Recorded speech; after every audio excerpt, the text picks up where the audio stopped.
Chapter 1389 The Fool's Commission. Good afternoon, Mr. Fool. The other members of the Tarot Club appeared rather solemn as they followed Miss Justice's usual greeting. After they sat down again, the Fool Klein surveyed the area and slowly said, "I will be entering a state of slumber." Upon hearing this, Alger, Audrey, Zio, and Furs felt like their speculations had finally been confirmed. Leonard, Emlyn, Derek, and the other Tarot Club members felt their hearts sink as they became increasingly flustered and filled with puzzlement. Of course, they weren't that surprised. The abnormal last-minute gathering and the abnormality of the world's absence seemed to indicate that something important had happened today. Klein maintained his last bit of clarity and said in his previous tone, "This involves a war that's at the level of above the sequences. It has something to do with the apocalypse to a certain extent." Indeed. Alger acutely caught the words, above the sequences. He had long suspected that there was another level above sequence 0, the one occupied by the ancient sun god when he had 8 kings of angels. Now, Mr. Fool had finally confirmed his guess and resolved many of his doubts. Catlia and company also noticed the hidden message in Mr. Fool's words. Those who had similar guesses like the hanged man felt enlightened, while the ones who had never had such guesses were inevitably surprised and confused when they heard it. However, they quickly combined what they had learned from the past and came to a realization. The Fool Klein continued, "Only after you become an angel do you have the right to know the exact situation. Otherwise, just understanding it will bring corruption." This made the Tarot Club members think of the words underground and cosmos. They were momentarily unable to contain their thoughts. Klein looked at the end of the long model table and said, "My blessed, the world, has entered a deep slumber. It's unknown when he will wake up. Then what should be done?" Leonard nearly blurted out, but he could clearly sense that Mr. Fool hadn't finished his sentence. Therefore, he forcefully held back his urge. The Fool Klein swept his gaze across him. "Next is a long-term commission for all members. Spread my name more widely, but don't clash with the Orthodox churches. When necessary, you can choose to use a more concealed method to proselytize. This will aid in my awakening. Also, spread the news of the world being my blessed, and record it in the Church's Holy Bible. Of course, do not include information that involves his personal information. Remember one sentence: the awakening of the world spells the Fool's return."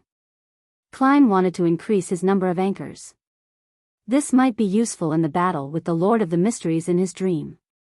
At the same time, he wanted to mold the world into a saint of the Church of the Fool, an angel beside the divine throne, so that this image could also greatly share an image with the believers and obtain his own anchors. To put it simply, Klein planned on having a believer contribute 2 sets of anchors. After all, to him, be it the Fool or the world, all of them were just an identity of his. Furthermore, the image created by anchors wouldn't be uniform. They were different and wouldn't affect him. At the level of the Fool, the Church would spread the name of the deity, the Fool's sacred emblem, and all kinds of religious teachings without any concrete images. As for the world, he had quite a number of identities, such as Gehrman Sparrow, Dwayne Dantes, and Merlin Hermes. It wouldn't fixate on a single image. The reward is the convenience you have enjoyed in the past, the responses you received, and the corresponding help given to your future prayers, the Fool Klein said without a change in tone. "After I begin my slumber, I can still respond to my prayers in a certain way, but not every time. If there's something very important that needs help, pray a few more times." He could tell from Antigonus's state of eternal slumber that dreams could be projected outside. As long as the correct method was used, a sleeping deity could make use of the dream to a certain extent to respond to prayers. Regarding this situation, the members of the Tarot Club weren't stumped by it at all. On the one hand, most of them were either openly or secretly spreading the faith of the Fool. On the other hand, it was very common to pray to deities without receiving a response. Mr. Fool's responses from before were considered extremely rare. They had almost never heard of anything like this happening elsewhere. To be able to receive a response through repeated prayers on important matters was better than most of the clergymen of the Orthodox churches. "Yes, Mr. Fool. The Tarot Club members didn't hesitate at all as they accepted the long-term commission. Among them, Leonard was the one that answered from the bottom of his heart. He was most eager and impatient. To him, spreading the faith and biblical canon of Mr. Fool was to awaken Klein. This made him instantly find the motivation to do something else other than his usual work. At this moment, the Fool Klein nodded slightly and cast his gaze at Katlia. The previous commission, to gather all the information regarding the hidden sage suddenly coming to life, is still effective. If you wish to take the risk, then go further and investigate the present state of the hidden sage. This will be very dangerous. You can reject it, and the reward is a wish. Katlia thought for a moment and said, "Honorable Mr. Fool, is this related to awakening you? Is it related to surviving the apocalypse? Perhaps, perhaps not. I can't give you a definite answer right now. I just see some visions." This time, Klein didn't deliberately create a high-level persona of the Fool, because he was already the Fool. Also, watch over all your subordinates that are beyonders of the Earth and Moon pathway. Katlia fell silent for a moment before slowly saying, "I'll accept this commission." The Fool Klein cast his gaze to the other side and said to Derek, "Your mission is to protect the new city of Silver and New Moon City and protect the Rorstad Archipelago. The more believers I have and the safer they are, the higher the chances of me waking up. On this foundation, think about how to expand the church and spread the faith. Your payment is to become my blessed." Derek's eyes suddenly burned as he recalled the encouraging gaze he had received from the chief when he pushed open the final door of the giant king's court. He took a deep breath and said in a firm tone, "Yes, Mr. Fool." Klein nodded and looked at Furs. "You need to protect the Abraham family well to prevent them from suffering the temptation of the cosmos. Also, gather more information regarding the fourth epoch and figure out Mr. Door's condition at that time. Uncover some of the latent problems of the Abraham family. That's something I wish to do." Furs hesitated for a moment, but she still expressed that she would do such things even if she wasn't given the commission. The Fool Klein didn't give his approval or disapproval. Instead, he said, "If you're willing, you can write down biographies and stories of the world's different identities using different aliases. The reward for above is that when you have a chance of becoming a planeswalker and have to head to the cosmos, you will receive my blessings." Although Klein knew that he could use a dream to give a response to a certain extent in his sleep, he wasn't sure if he was the one who had the upper hand or the Lord of the Mysteries. Therefore, he wished to use verbal contracts of providing a reward after the completion of a mission on more important matters. When the time came, even if he was at a disadvantage, he would be able to make use of this sort of invisible promise to give an ingenious response. Planeswalker? Furs was taken aback. To be frank, she had never considered this problem before. What she was worried about was the digestion of the secret sorcerer potion and the wanderer ritual. Soon, she composed herself and said, "Yes, Mr. Fool." Klein then cast his gaze at Emlyn. The besiegement of the Rose School of Thought involves preparations for the apocalypse. It's rather dangerous. Even if an angel is participating in it, you have to pay attention to your own safety. Your commission is to try your best to gather blessings, auras, and items given by the primordial moon to the believers in the Rose School of Thought. These might be more dangerous than a Grade 1 sealed artifact. At that moment, although Klein still maintained the fool's tone, there were hints that resembled a friend's warning. This made Audrey, who had stabilized her initial mental state, sense something different. Recalling what Mr. Fool had said to the other members, she sighed inwardly. Mr. Fool's humanity seems to have become richer just as he is about to enter a deep sleep. While Emlyn was slightly surprised and puzzled, Klein continued, "Apart from participating in the besieging of the Rose School of Thought's mission, I hope that you can form a pharmaceutical company and perform research on how to mass-produce the medicine with magical effects. If it's mass-produced, there's no way the products can be equipped with a magical effect," Emlyn replied instinctively. The Fool Klein nodded. "Seek out a compromise. Your main goal is to spread my name through this pharmaceutical company. The reward will also be a wish. This isn't a matter of danger, but whether it's possible. The simplest solution is to give me 1,000 apothecary potions. I can form an apothecary factory for mass production.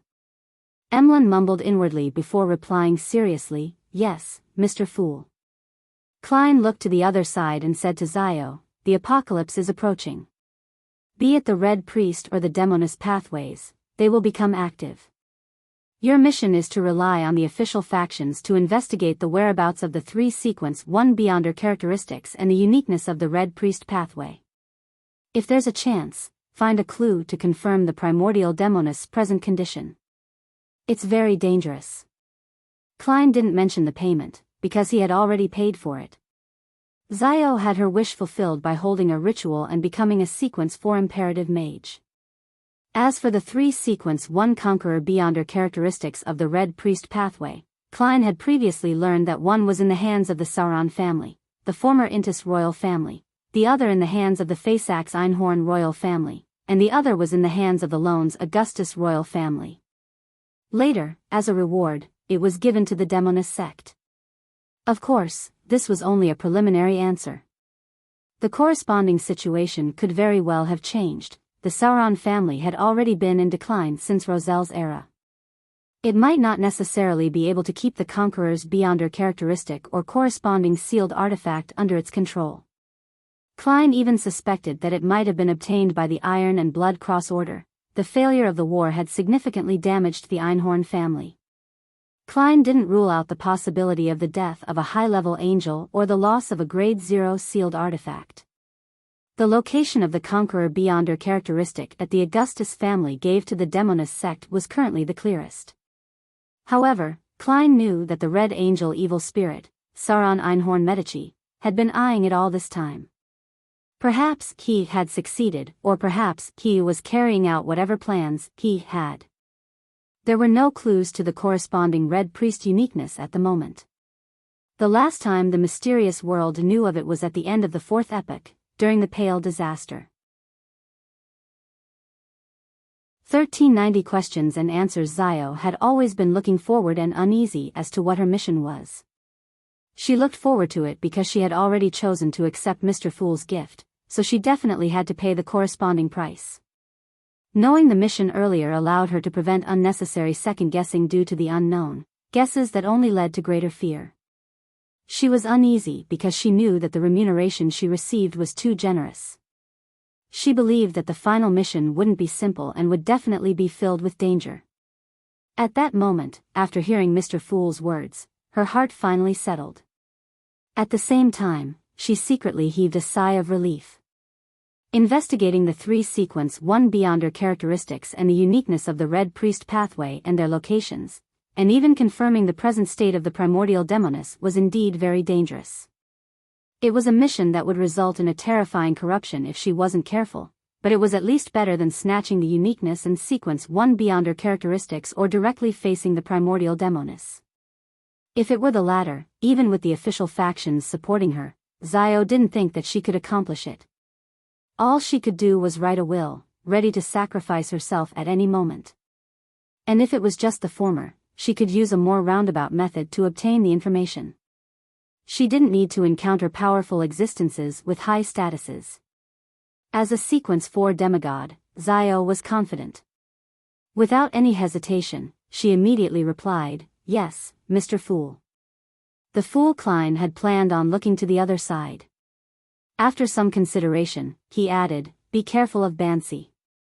Without waiting for the Tarot Club members to start making connections, Klein said to Leonard, "Your mission is similar to the Moon's.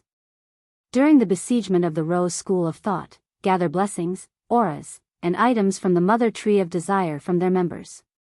It's equally dangerous." He only gave a single warning, without saying as much as he did like when he gave Emlyn the mission. This was because Leonard had a senior angel from the Marauder pathway parasitizing him. He knew many secrets and knew how dangerous the outer deities were. He wouldn't allow Leonard to act recklessly. Seeing that Leonard was about to nod, the Fool Klein maintained his tone and continued, "You don't have to do too much in promoting my name. You can even choose not to do it. As one of the 22 high-ranking members of the Church of Evernight, as one of the few high-ranking deacons of the Nighthawks, It was very easy for something to happen if Leonard spread the faith of the Fool in private. He would be misunderstood by his colleagues and cause unnecessary conflicts. Miraculously, to Klein, the Moon Emlyn's actions didn't seem to be misunderstood in the same way. To the people and sanguine around him, anything he did wasn't too strange. That's right. Leonard had already recovered from his previous eagerness and realized the cruelty of reality. However, he still wanted to do something. At this moment, the Fool Klein added, "You can share the stories of the world with songs and poetry." Songs and poetry. Leonard instinctively frowned. He didn't immediately respond to Mr. Fool.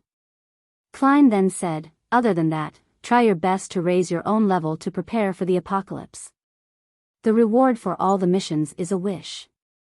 Although many Beyonder characteristics had fallen into the real world when the god of combat died, bringing with them a batch of Beyonder creatures, mutated monsters, and abnormal lands, Klein didn't know how many Sequence 1 Beyonder characteristics the Evernight goddess had obtained from the warrior pathway other than the uniqueness, but at the very least, a number of the Sequence 2 angels of the Church of Evernight had the possibility of becoming a Sequence 1 angel. At the same time, if they had obtained additional Beyonder characteristics, they could still switch to the corresponding sequence of the death pathway. This would open a path for the saints to advance, not limiting them to just one pathway. Of course, not every Sequence 3 saint wished to become an angel, but Leonard was currently only a Sequence 4 Nightwatcher. Furthermore, if the corresponding Sequence 3 Horror Bishop position was limited, he could consider Silver Knight and Ferryman. Klein had one set of the former. Leonard fell silent for 2 seconds before he slowly exhaled. "Yes, Mr. Fool." The Fool Klein immediately cast his gaze at Miss Justice, who had been waiting. "Apart from promoting my name, you have 2 missions. One is to assist Judgment and investigate the whereabouts of the Red Priest pathway's uniqueness and Sequence 1 Beyonder characteristics, confirming the present state of the primordial demoness. The other is to work hard to raise your level. One of the missions is to increase my sequence." Audrey was somewhat puzzled about this mission. In her opinion, this seemed to be telling an ordinary person, "Your mission is to earn even more money." Furthermore, this isn't of any value to Mr. Fool. Could it be that he wants me to treat Mr. World? Just as this thought flashed across Audrey's mind, the Fool Klein added, "The higher your sequence, the more opportunities you have to awaken the world. In this aspect, you can make use of external forces to help. The psychology alchemists that Hermes rebuilds will be one of the choices, but you need to be careful and take precautions. You have to pay a certain price for this. You can give up the reward you received before. This depends on your will and thoughts." Audrey no longer had any doubts. After a moment of silence, she nodded solemnly. "Yes, Mr. Fool." Klein's gaze landed on Alger. "You will know what your mission is in time to come." Klein had already foreseen the corresponding scene. Without waiting for Alger to speak, he continued, "You can bring the Sea God scepter, but during this period of time, all the prayers of the Sea God believers will be transferred to the sun," directly pointing at me. Although Alger still couldn't accurately guess what his mission was, he already had a vague premonition. After a moment of thought, he replied in an upright manner, "Yes, Mr. Fool." Klein retracted his gaze and looked around before slowly saying, "After this, on the first Monday afternoon of every month, you can still gather here, but there will be no convener. If you need to do a private, mini-discussion, pray in advance and wait for a response." At this point, the Fool Klein closed his eyes and said, "Let us end today's gathering here." The Tarot Club members couldn't help but feel a baffling sense of sorrow. It was as though a grand ball was coming to an end. They stood up at the same time and solemnly bowed towards the end of the long, model table. "Your will is our will." Klein waited until they finished speaking before he dispelled his control of them. He watched as the crimson starlight scattered and quickly fell. After staring at the scene for a few seconds, he conjured a yellowish parchment and a dark red fountain pen.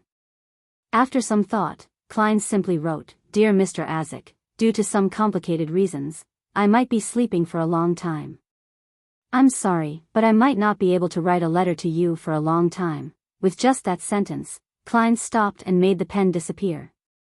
Although he had conjured that piece of paper, with his current status, level, and strength, he could sustain it for more than 100 years, even if it was brought to the outside world. He closed his eyes again, summoned Azek's copper whistle, and blew it. At the same time, he released some of the restrictions that came from Sapphira Castle. The skeleton messenger appeared, and every bone in its body trembled intensely as if it would collapse at any moment. If not for the letter that Klein had handed over, it might have prostrated itself. After the skeleton messenger received the letter and left Sapphira Castle in a hurry, Klein rubbed his temples. This wasn't because the will of the celestial worthy had already escaped from his state of eternal slumber, nor was it because of the pain from maintaining his lucidity. It was just a habit. Klein slowly leaned back into his chair and sighed. On both sides of the long, mottled table, Justice Audrey, the hanged man Alger, the son Derek, the magician Furs, the moon Emlyn, the hermit Catlia, the star Leonard, and Judgment Zio appeared in the order they joined the Tarot Club. But this time, they weren't real. They were only projections. They no longer appeared blurry, revealing their images from Klein's memory. Soon after, more figures appeared. They were a mature man with a receding hairline with deep eyes, a beautiful witch with blue eyeshadow and red blush, a middle-aged man with black hair mixed with silver hair, his voice unusually loud and sonorous, a woman in her late 40s with ear-length short hair, a youth that gamed on his phone while eating delicacies, a happy young lady who kept giggling, a civil servant who looked old than his age with a high hairline, a young girl dressed in an old-fashioned skirt who focused on machinery, a doll-like lady with a pale face, a teacher with soft facial features and bronze skin, a child licking on ice cream, a madam holding 4 heads, and an elder looking all serious at a bill. They either sat or stood, gathering beside the people they knew. In the flickering candlelight on the long table, they discussed different things, followed the music, and danced. Klein silently watched the lively scene as his expression gradually softened. After an unknown period of time, he stood up, passed through them, and walked into the depths of this space. Behind him, the figures, the candlelight, and the music faded away and disappeared. When he saw the strange door of light above the grayish-white cloud, Klein beckoned for the magic mirror, Erodes. At that moment, the transparent or opaque worms and insects that clustered together to form spherical lights in the strange door of light turned bluish-black. It was like a thick layer of fog that made one unable to see what was behind the door. After Klein arrived, he didn't immediately enter. He felt as though there was an extremely terrifying monster behind the door, waiting to devour him. He raised his head and looked at the transparent cocoons hanging above the door of light. He looked at the modern humans with different skin colors inside the cocoons. Closing his eyes to sense them, Klein raised his right hand and closed his 5 fingers. The cocoons cracked open as the people inside transformed into specks of light. They flew out of Sapphira Castle and landed in the real world, into the bodies of those who had just died. After doing this, Klein lowered his head and looked at the magic mirror in his hand. "Are you scared?" The aqueous light on the surface of the ancient silver mirror swirled and the pale words outlined itself, "No." In the next second, Erodes raised his own question according to the rules, "Great Master, are you afraid?" The corners of Klein's mouth twitched. "Yes." With that said, he took a step forward with the magic mirror in hand and walked towards the bluish-black fog in the middle of the strange door of light, passing through it. His figure disappeared behind the door that had the unknown hidden behind. The cracked cocoons were still gently swaying. Chapter 1391. Facing eye in the dark blue waves that seemed to never stop in the berserk sea, the future was like a leaf, being thrown high up at times and smacking down at other times. In these waters, there were still some pirate ships that were cruising. They were used to such situations and felt that it was as natural as the sun rising. After Catlia returned to the real world, she pondered for a moment before spreading open a piece of paper and writing. She wanted to ask the Queen what happened recently. In fact, before Mr. Fool announced that he would enter deep sleep, Catlia had already sensed the impending monumental change. Whether it was the sudden closing of the doors or the meteor shower streaking across the sky to illuminate the world, it gave her some inspiration as a clairvoyant, allowing her to see some blurry visions. Of course, she was limited by her own level, position, and status. She didn't have enough knowledge of what had happened, and she was unable to grasp what exactly had caused Mr. Fool to choose to sleep. All she could do was ask Queen Mystic Bernadette, who had long advanced to the level of an angel and led a mysterious organization while being in control of many powerful sealed artifacts. Just as Catlia summoned the messenger and took out the letter she had written, she was taken aback. At that moment, a purple light was accentuated in her eyes. It became extremely saturated and slowly flowed like a river. She felt that Mr. Fool had entered a deep sleep. Unconcealable hesitation, confusion, and sadness arose in the Admiral of Stars' heart. For some reason, she felt an inexplicable palpitation, and 2 drops of tears unknowingly slid down her face. She seemed to understand something, yet nothing. She only knew that it was unknown how much time it would take for Mr. Fool to wake up from his slumber. Taking off the heavy glasses on her nose bridge, Catlia wiped the corners of her eyes, allowing her emotions to return to normal. She walked to the window and looked at the deck. Frank Lee warmly invited the crew to taste his newly brewed beer, but none of the pirates dared to try it. Thankfully, I sent Sealf to the Queen ahead of time. Now, all I need to do is watch over Frank. Without Mr. Fool's watch, I have to be more careful and pay more attention to him. Yes, I have to find something for Frank to do other than research. He's a first mate, so he can't always be working on something else. Catlia thought with a heavy expression. After considering how to deal with Frank, as well as how to reorganize the small number of pirates from the Earth and Moon pathway onto other ships, and not frequently interact with Frank, Catlia focused her focus on the Hidden Sage. Although she was already one of the 10 pillars of the Moses ascetic order, due to her background and the influence of the Hidden Sage, she had never received the trust of the president and the other higher-ups. She could only be an ostracized person who teetered on the periphery of the organization, who had her own circle and respective faction. From a certain perspective, her relationship with the Moses ascetic order was closer to that of a partner. On the one hand, she needed a faction and a powerhouse to project her will over the 5 seas. On the other hand, she yearned to obtain corresponding knowledge and materials. And to obtain the information regarding the Hidden Sage that represented a deity suddenly coming to life and confirming his current state would necessarily require her to become a core member of the Moses ascetic order. With my present identity, there's no problem with me participating in the internal decisions of the Moses ascetic order. Only by truly participating in these will I be able to come into contact with more information and elevate my own status. However, this will be rather dangerous. Even if the Hidden Sage's condition isn't right, and doesn't interfere with the Moses ascetic order's operations, the other higher-ups will also be subjected to the infringement of interests and be in constant suspicion. They will counterattack to a certain degree. There are at least 2 of the 10 pillars that I can't see through, making me instinctively feel danger. And confirming the state of the Hidden Sage will be even more dangerous. If anything goes wrong, I'll immediately be corrupted and eroded by him. The more Catlia thought about it, the more she felt that the mission given by Mr. Fool was difficult. She had always been teetering at the periphery of the Moses ascetic order with her identity as a pirate. In fact, she had her worries about this matter. She was afraid that if she went too deep into the organization's internal affairs, it would expose the fact that she was still in contact with Queen Mystic. She was afraid that the other 10 pillars would one day suddenly point her out as a spy and eliminate her on the spot. At that moment, Catlia even wanted to abandon Mr. Fool's mission and identity as one of the 10 pillars of the Moses ascetic order. She wished to return to the dawn and returned to the Queen's side. That way, she wouldn't need to worry about this matter anymore. If there were any problems, the Queen would be able to stop them.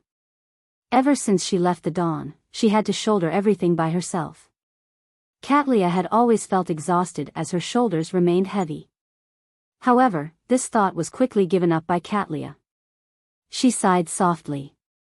She understood that she would never be able to return to the time when she was a little girl without worries.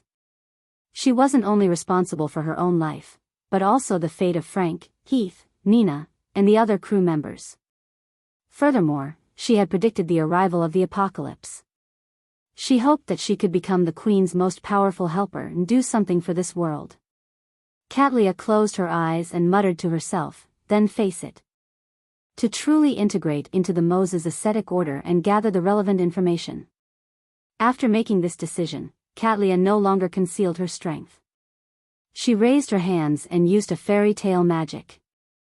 In the eyes of the surrounding pirate ship crew, the future and its fleet became illusory at the same time, turning into countless bubbles.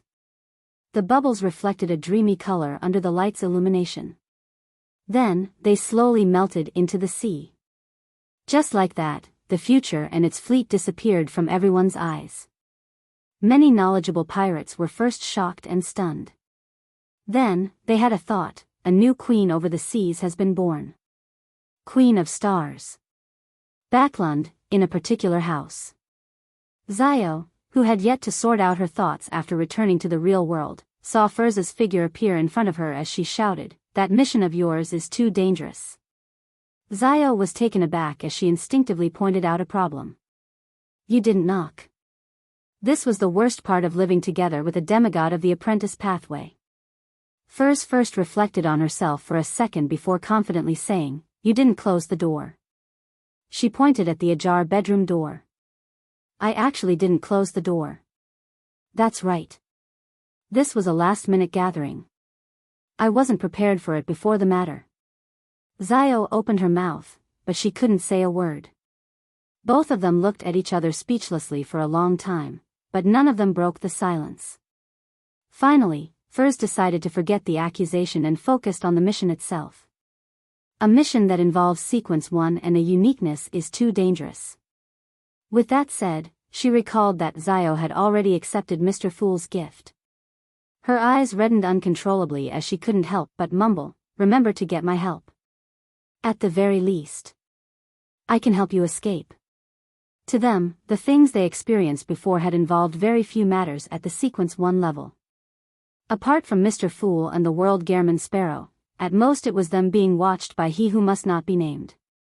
At other times, they would at most do trivial matters at the periphery of corresponding matters. They had never faced an enemy that could be addressed as him. Therefore, when she thought of how her friend's mission involved Sequence 1 beyond her characteristic, or even a uniqueness and true deity, Furz couldn't help but feel nervous and worried. Zio smiled and said, "I'm just seeking clues and investigating the truth. It's not like I need to face them directly." She paused for a second and said, "The apocalypse is approaching. We have to do something. Look, even Mr. Fool has fallen into a deep sleep. What's more, trivial figures like us. If I didn't quickly become a demigod, perhaps there's nothing I can do. Now, there's at least some hope. At the very least, I can try to awaken Mr. Fool." Furz had experienced many things and had long understood this principle. She had only been venting her emotions, but now, she had calmed down. She thought for a moment and said, "What are you going to do next?" "Just relying on myself to investigate it will definitely be very difficult. I'll definitely need to use MI9's intelligence network. I plan on finding a suitable opportunity to let them know that I'm a Sequence 4 demigod. In order to not be suspected, I might need Miss Justice to give me some hints and make some arrangements," Zio answered seriously. Furz's thoughts raced. "I'll come up with a script for you. I'll act as an antagonist and simulate a lunatic who attempted to advance to Sequence 4 Imperative Mage, and then be defeated by you." As she spoke, a story took form. She immediately sat beside Zio's desk, took out a pen and paper, and started writing. "After I write up the story, I'll get Miss Justice to make some amendments and make it appear reasonable," Furz said as she wrote.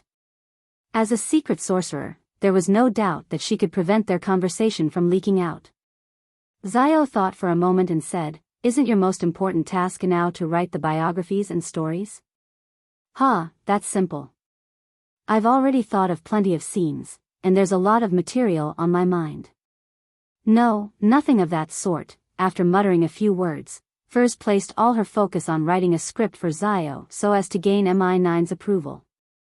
Seeing her good friend focused on her matter, a smile gradually appeared on Xiao's face. She then cast her gaze to the ajar door and heard her brother, Dio Dericha, seemingly reciting the ancient Fasak words. This was a requirement for studying law to become a lawyer. Their mother was instructing 2 servants to clean up the living room.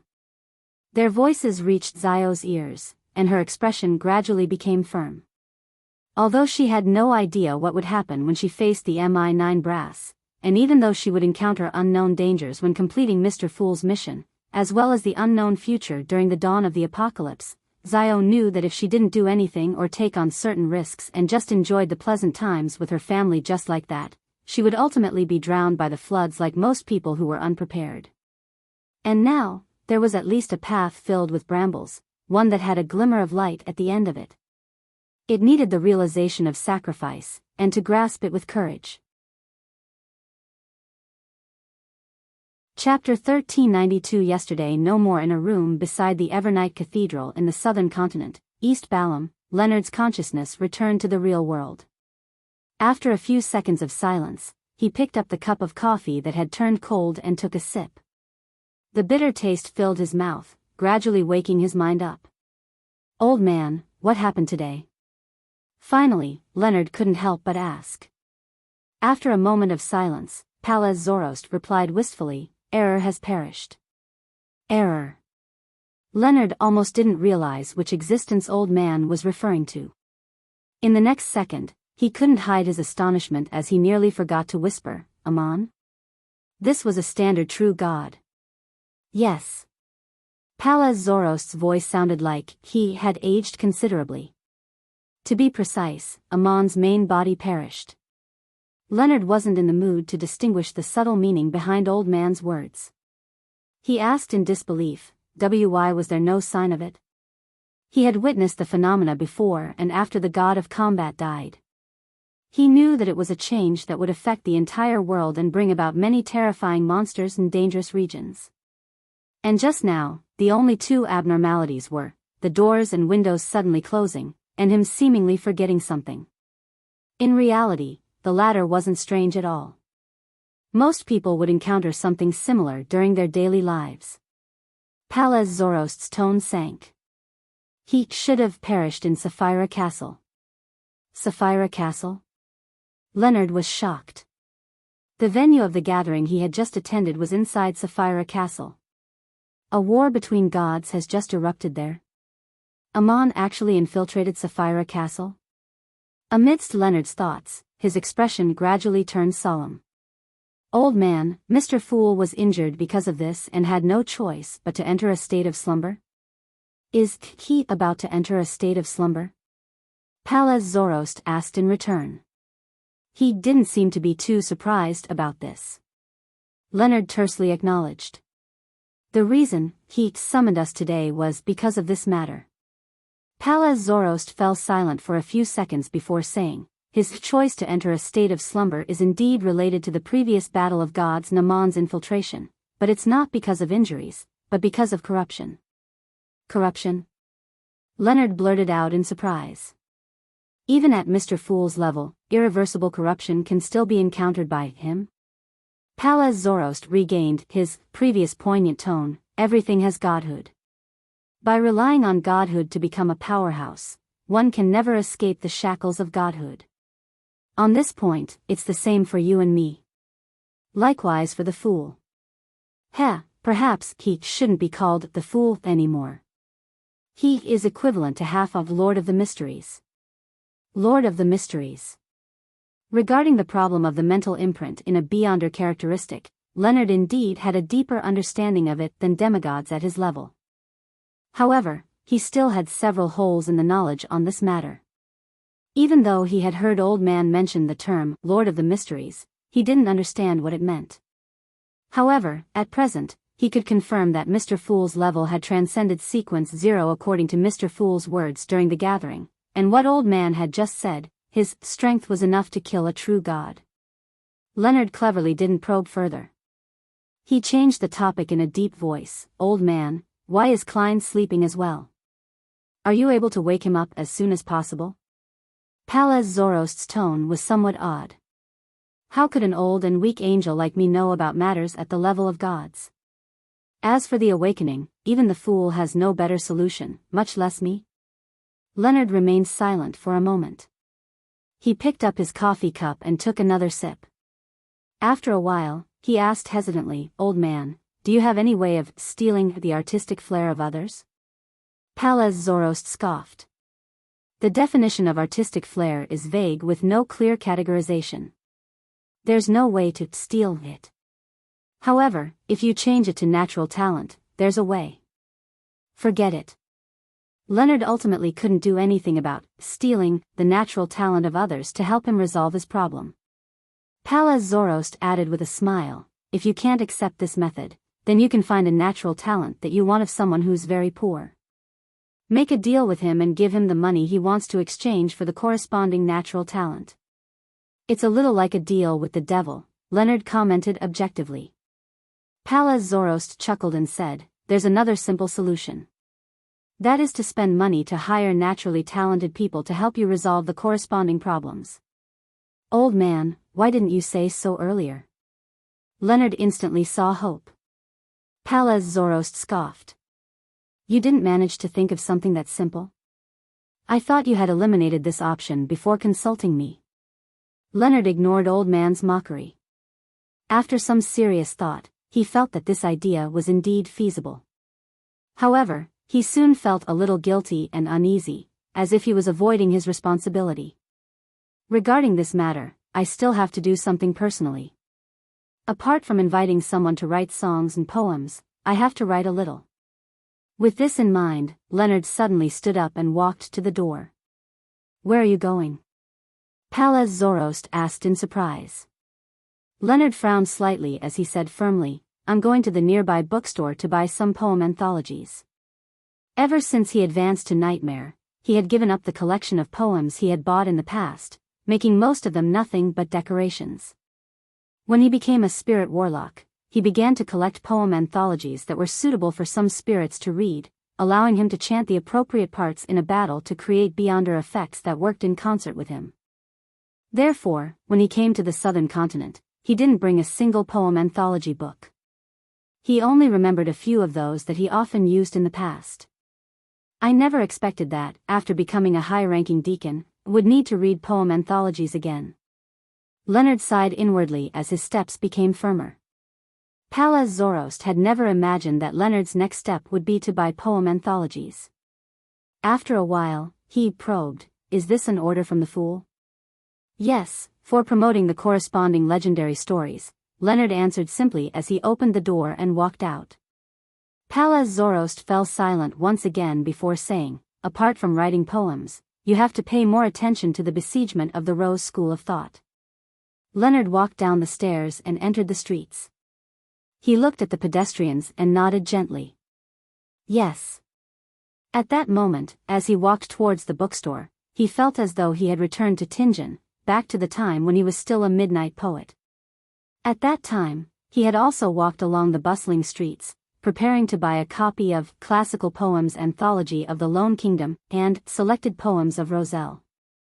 Backland, at the Harvest Church south of the bridge. After Emlyn White regained his senses, he found himself standing in front of a window. The sun was already dim outside, and the flowers were flourishing. His feelings towards Mr. Fool's slumber were slightly different from the other Tarot Club members. Other than heaviness, poignancy, sadness, and confusion, there was also the confidence that things would end well. Internally within the Sanguine, some of the marquises and earls were rather old. Even though they lived longer than most demigods at the same level, they were still in advanced stages of their lives. At this time, they often chose to sleep and use similar methods to extend their lifespans. The effects were pretty good. Therefore, Emlyn had long been accustomed to matters regarding slumbers. He knew that it wasn't equivalent to passing away, nor was it equivalent to perishing. He believed that if the correct solution was found, Mr. Fool would have a high chance of waking up. He looked out the window and muttered to himself, "Mr. Fool has entered a state of slumber, and the ancestors' revelation is often interfered with. It's obvious that she can't provide help frequently." After a brief silence, Emlyn sighed silently. "Indeed. In the end, I have to face it myself and bear it. This is the destiny of the Messiah. At the mention of the word Messiah, Emlyn clearly smiled with a self-deprecating hint. He then repeated inwardly, I can only rely on myself. Just as this thought flashed through his mind, Father Yutravsky's voice sounded behind Emlyn. Time to set off. Emlyn turned his head and saw a huge sword on the back of the priest dressed in brown priest robes. The sword's length exceeded Emlyn's height, and its width was close to his waist. Together with Father Yutravsky's hill-like body, the terrifying pressure felt corporeal. As a sanguine earl, Emlyn recovered from his stifled feeling and nodded gently. Okay. Today, they would head to the southern continent to participate in the besiegement of the Rose School of Thought. Just as he replied, Emlyn suddenly recalled something and hurriedly said, wait for half a day. He wanted to gather most of the sanguine in Backlund to discuss the pharmaceutical company. Bishop Yutravsky didn't ask anything and nodded. Come find me when you're ready. After watching Father Yutravsky enter the depths of the cathedral, Emlyn turned his head to the sanguine that were following him to the southern continent. Inform all the sanguine in Backlund to come over. There's something we need to discuss. Yes, Lord Earl, the sanguine replied respectfully. After they split up, Emlyn turned his head to look at the altar and the sacred emblem of life in front of the cathedral. It was a simply drawn infant that was surrounded by symbols like wheat, flowers, spring water, and other symbols. This made Emlyn's thoughts suddenly turn adrift. He had forgotten when he started spending less time in his bedroom, spending less time with his dolls. Even his hobby of studying history became more targeted and efficient. This change didn't take form in an instant. Instead, it was slowly formed over time. It was something that made it difficult for others to notice. By the time Emlyn discovered it, he had already adapted to this new life. Emlyn retracted his gaze, raised his chin slightly, and shook his head with a smile. This is the destiny of the Messiah. Chapter 1393, where the dream begins. After returning to the real world, Alger patiently waited for the mission Mr. Fool had mentioned. On this day, he, wearing the pontiff's clothes and the silver-black mask, was discussing the internal affairs of the Church of the Sea God with Oracle Danitz when he suddenly saw a bishop enter. Your Holiness, the Church of Storms has sent 2 gifts to congratulate you on becoming a proxy of God. The bishop held a tin box and bowed respectfully. Danitz, who had been secretly rejoicing over the malfunction of Biam's telegram, blurted out in surprise, "Where's that messenger?" He left after leaving the present, the bishop at the door answered helplessly. Although the members of the Church of Storms often had impulsive moments, such behavior was still quite rare. Alger nodded slightly and said, "If they don't view us as enemies, sending a messenger to deliver a gift is enough." With that said, he raised his right hand and gently made the tin box in the bishop's hand fly over. After catching the small box, Alger's actions suddenly slowed down as though he found it heavy. He slowly opened the container and saw a book made of yellowish-brown goatskin. On the surface of the book, there was a line of words written in Elven, Book of Calamity. Book of Calamity. After seeing the words clearly, Alger felt a little dazed as though he was dreaming. But very quickly, he understood what the mission Mr. Fool was talking about was. Alger sighed silently and looked at the bishop at the door. What's the second gift? It's a ghost ship called the Blue Avenger. It has already moored at the harbor, the bishop answered without any abnormalities. The Blue Avenger. When Danitz heard the name, he instinctively cast his gaze at the pontiff, Alger. He remembered very clearly that this was the ship Alger used back when he was a pirate. This meant that the Church of the Lord of Storms knew that the Pontiff Church of the Sea God was once their cardinal. Is this a congratulation gift, or a challenge to war? As Danitz's heart tightened, he realized that he was rather familiar with the other gift. It was the extremely sinister Book of Calamity he had seen when he followed Gehrman Sparrow. Help me return a letter to the Church of Storms, and thank them for their gifts, Alger composed himself as he calmly instructed. After the bishop left the room, he turned to Danitz and said, "Oracle, I've received Mr. Fool's revelation. I'll have to complete a mission in the time to come." It will perhaps take me a few years before I return. A revelation? Danitz blurted out in surprise. At this moment, there was only one thought in his mind. Why don't I know about this? Alger nodded. Mr. Fool is about to enter a deep slumber. However, this will not affect responses to your prayers.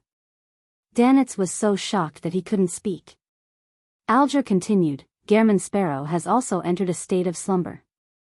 After I leave, the church's matters will be handed over to Elder Derek Berg of the new City of Silver. You need to cooperate with him and write into the Bible that the sea god is Mr. Fool and get all believers to accept it. Our faith is key to Mr. Fool's awakening. You are his oracle, and you have to make an example in this aspect. Of course, he will give you a new revelation at any time and give you other missions. Danitz was a little dizzy and confused when he heard that, but he still understood the seriousness of the matter. He hesitated for a moment before nodding heavily. Okay. After settling the matter, Alger stood up and returned to his room with the Book of Calamity. He looked at himself in the mirror and laughed. He slowly removed the papal tiara from his head and removed the silver-black mask on his face. A few days later, at the crowded Biyao harbor, Alger raised his head and looked at Derek, who was taller than him, and said with a smile, You've been doing very well recently. The Church of the Sea God has been running smoothly. Derek subconsciously wanted to raise his hand to scratch the back of his head, but he ultimately held back. He said with some melancholy and reluctance, Mr. Hanged. Your Holiness Wilson, when will you return? Alger shook his head and said, Everything ahead is still uncertain. No one can tell. Without waiting for Derek Berg to respond, he said, You're already mature and reliable. I don't have any advice for you. Having said that, Alger paused before saying, If the Rørsted Archipelago encounters a disaster you cannot stop, don't sacrifice yourself in order to protect it. Ah. Derek was stunned. This was the most important place of worship for Mr. Fool. It was the new home of the City of Silver, so how could he give up just like that? Alger had already expected Derek's reaction and explained with a serious expression, to Mr. Fool, the most important thing is the believers here, not these islands. To the City of Silver, the most important thing is the people, not the city. As long as you can protect Mr. Fool's believers and protect the citizens of the City of Silver, migrating them away in time. Even if we lose Biyao, the new City of Silver, and the Rørsted Archipelago, we can rebuild a new city elsewhere and rebuild a new home. Remember, don't lose sight of the forest for the trees. Derek was deeply moved when he heard that. He grasped the crux of the problem. He replied sincerely, I understand. Thank you, Mr. Hanged. Your Holiness Wilson. I will protect Mr. Fool's believers and the citizens well. Alger didn't say a word as he turned around and walked towards the Blue Avenger that was moored at the dock. The ghost ship was a 3-masted sailboat that was still behind the present era, no different from before. Alger looked at it and looked at the crew members on the deck. He suddenly felt something and looked down at himself. He was wearing a linen shirt, brown jacket, and trendy pantaloons. He had a custom-made belt around his waist. Attached to it were a dagger and a scepter made of bone. The corners of Alger's lips curled up as he took a step forward and landed on the deck of the Blue Avenger.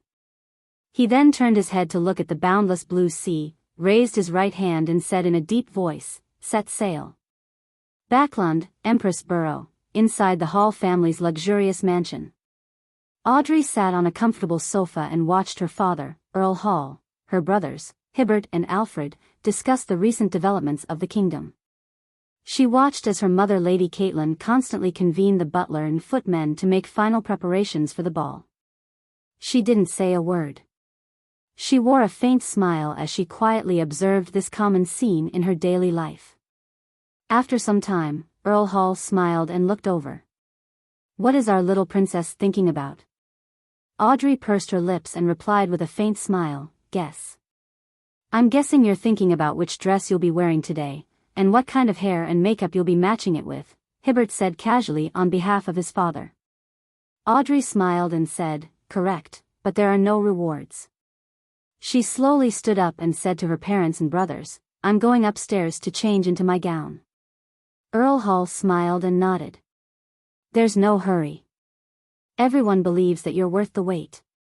Audrey bit her lower lip and maintained her smile as she walked towards the door. When she was about to leave the room, she paused and looked back. Her parents and her two brothers continued with their discussion or arrangements. Audrey's gaze froze as she slowly retracted her gaze. She walked out of the room and went upstairs to the bedroom. Susie was already waiting there. Audrey inhaled indiscernibly and raised her right hand. She used her index finger to draw lines of faint light. They seemed to come from the deepest part of a dreamscape. A few seconds later, the faint glow turned into a blonde, green-eyed, abnormally beautiful girl, Audrey Hall. But unlike Audrey, this girl still carried a little childishness and a slight romantic bearing. "Good evening, Miss Justice," the girl greeted her cheerfully. Audrey smiled and replied, "Good evening, Miss Audrey." After the last-minute tarot gathering, she finally made up her mind to advance to Dreamweaver and prepared to split an identity to accompany her family. She would stay away from them and not let the various dangerous matters she had attracted affect them. After staring at her for 2 seconds, she turned to look at the golden retriever beside her and said, "Susie, are you sure you want to follow me?" "Yes, we are friends forever," Susie replied seriously. Audrey didn't say another word. She split off a virtual person and entered Susie's body of heart and mind, which she opened up for Audrey. Then, she raised her hand again and outlined another Susie in midair. The moment Susie formed, she opened her mouth and let out a woof. Audrey retracted her gaze and looked at herself. After a moment of silence, although she knew that their thoughts and ideas were synced, she couldn't help but say to the blonde girl in front of her, "I'll leave it to you in the future. Remember to wheedle to father often and get him to not be so busy. He's not young anymore, so he needs to be mindful of his health. He can hand over many things to Hibbert and Alfred or the butlers. Also, slowly counsel mother and tell her that she doesn't have to pay too much attention to the opinions of others. She doesn't have to maintain a perfect image at social events. It would be very tiring. Yes, don't forget about Hibbert. Cheer him up often and don't let him be so gloomy. He shouldn't complicate matters too much from overthinking things. Alfred won't threaten his position. Alfred, he needs a good wife to stop him from taking any more risks. Oh, why are you crying? We've already grown up. We can't be little girls anymore." Audrey lowered her eyes slightly and smiled at her crying self. I know. After Audrey said that, she pursed her lips tightly and nodded heavily with a sad expression. Audrey retracted her gaze, picked up her cloak, and draped it over her. Then, she led Susie out of the bedroom and into the corridor. The hall below was lit with lights, and the guests came one after another to attend the ball. Lord Hall, Lady Caitlin, Hibbert, and Alfred were already at the door. Audrey stood behind the railing and watched silently for a while. She then lifted the ends of her skirt and slowly and solemnly bowed to her parents and brother from a distance away. After maintaining such a posture for 2 seconds, she straightened her body and raised the hood from her dark blue cloak to cover her face. To her side, behind her, there were bright lights and a bustling din. In front of her, many dark lights formed a sea of collective subconscious. "Let's go," Audrey said hoarsely to Susie. With that said, she walked into the dark illusory sea. Audrey rushed out from the bedroom and cried out with a sobbing tone, "You must come back." Audrey didn't turn back. She raised her right hand and waved it, indicating that she understood. The figure wearing a blue cloak gradually disappeared into the distance amidst the deep, silent darkness. Chapter 1394. A new journey. In a room of an abandoned castle, sunlight shone through the gaps in the thick curtains, illuminating a pitch-black coffin. Suddenly, the lid of the coffin creaked and slowly moved to the side. With a thud, it fell to the ground. A few seconds later, Isaac Eggers sat up, looking rather lost. At that moment, he was wearing loose pajamas that had been popular in Lone years ago. He resembled a noble who had woken up in his manor. After a while, Azek narrowed his eyes slightly. He looked around in confusion as though he didn't know who he was.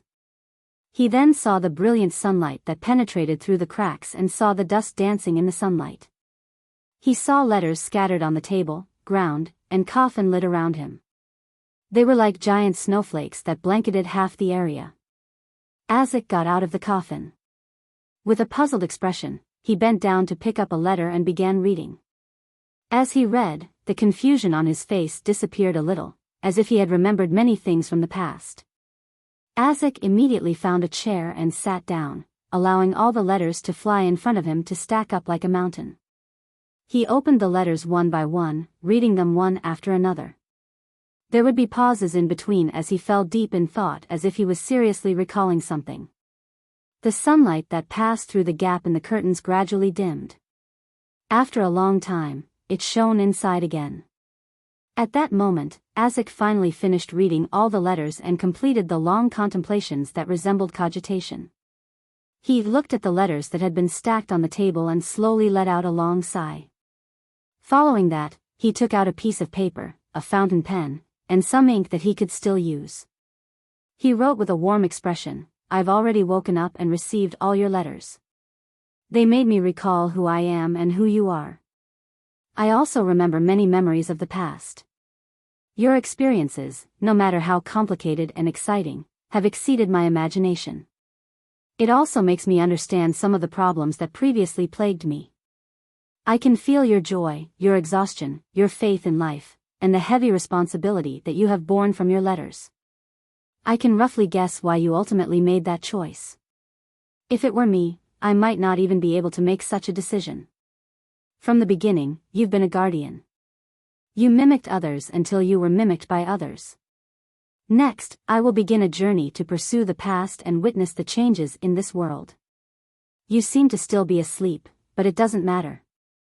I'll write to tell you about the interesting things that I've encountered, the interesting traditions, and interesting people. I think I should be able to send these letters to you via sacrifice."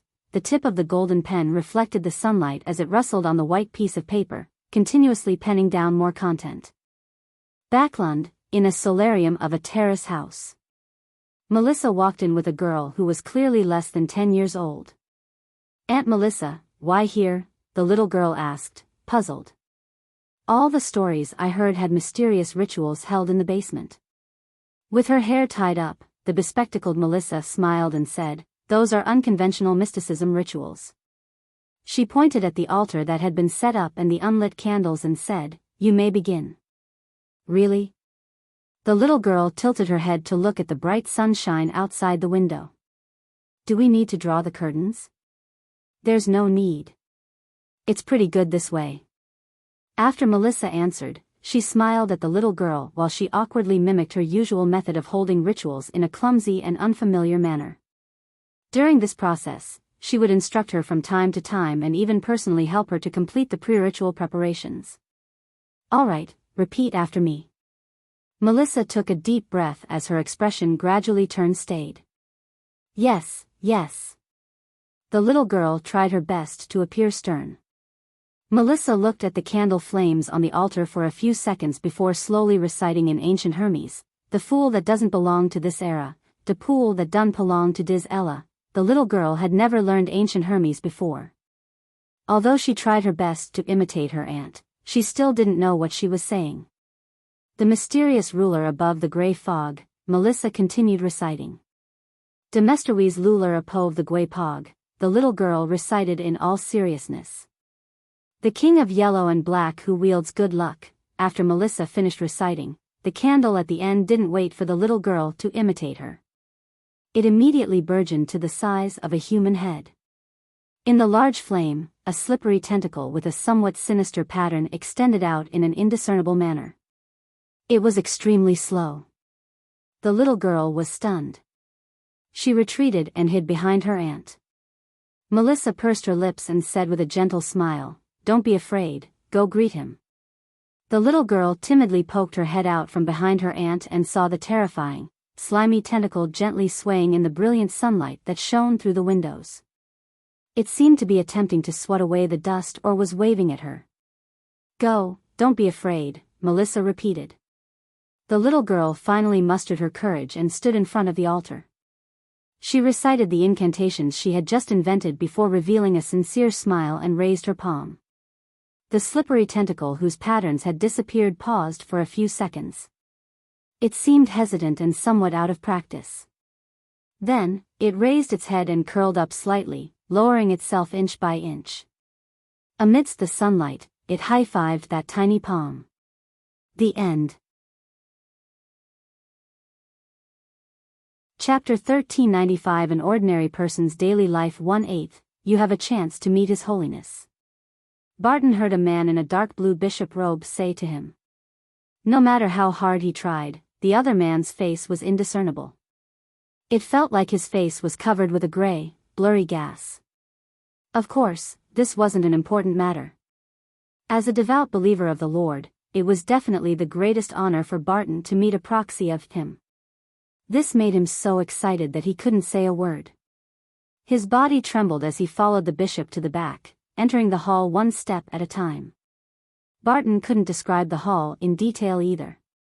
He only knew that it was very grand and magnificent, one that exuded an immense pressure. He could only bow his head obediently. Finally, he arrived in front of the steps. At that moment, he seemed to receive permission as he subconsciously raised his head. Then, he saw a golden retriever. This dog wore a deep blue, gorgeous robe that resembled a curtain. It wore a papal tiara with many gems embedded in it. It sat on a huge throne and watched him quietly. Barton was stunned. This is the pontiff? Barton was shocked and panicked, a strong sense of fear rising in his heart. He opened his eyes abruptly and saw the morning light illuminating the ceiling. Phew. Barton sat up, panting slightly, trying to extricate himself from the influences of the dream as quickly as possible. What happened? His wife sensed something amiss and got up. Barton shook his head. A nightmare. He didn't tell his wife the truth. He dreamed that the pontiff was a golden retriever. He could bet that his wife would say in horror, "How can you have such sacrilegious thoughts?" If that were to happen, he could only shrug his shoulders and say, "Just kidding. I can't bring my troubles into my family life. This is a paradise for humans, meant for relaxing." Moreover, women can hardly understand more profound questions. They have traits in being perceptive to thoughts and love. Barton didn't dwell on the contents of his dream anymore. He got out of bed and went to the bathroom to brush his teeth. After breakfast, he kissed his wife and children before leaving his residence and taking a trackless public carriage to the working district at the edge of the city. He was under the employment of the Lone Relic Search and Preservation Foundation with a sizable salary. In places like the capital of Eastchester County, Stone City, he was considered to be upper middle class. On the way, Barton studied the streets outside out of boredom. Due to not being directly affected by the war, Stone City still retained its former prosperity. Carriages, bicycles, pedestrians, and wild dogs came and went. It was lively and noisy. Barton was already used to such a scene. He didn't have much of an impression of it, but the dream from last night made him uncomfortable every time he saw a dog on the street. It was as if it was the incarnation of the pontiff, one that he needed to bow to and greet. "Holy Lord of Storms, please forgive your penitent servant." Barton raised his right hand, clenched his fist, and gently struck his left chest. After a while, he arrived at the Lone Relic Search and Preservation Foundation. As he greeted his colleagues, he walked into his office. After hanging up his hat and coat, Barton relaxed and leisurely prepared some special black tea for himself. He was almost middle-aged, and his energy was dropping. He always hoped to use a simpler method to supplement his body without suffering any hardship. After preparing the black tea, Barton picked up a few newspapers on the desk and wanted to prep himself before starting work. The economic situation in Backlund last season has greatly improved.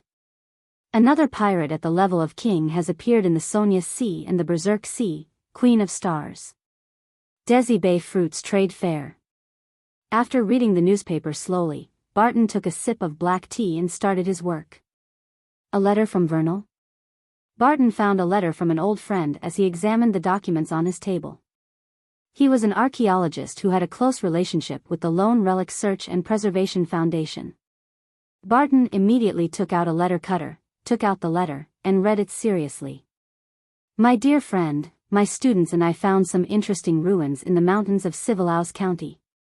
Perhaps they originated from refugees from the Fourth Epoch. In that period of history that we don't know much about, they left the city for reasons unbeknown to us. They entered the forests and stopped interacting with the outside world again.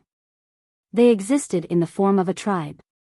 They might still be guarding something, but it has long been drowned out by time, leaving behind only ruins and corpses.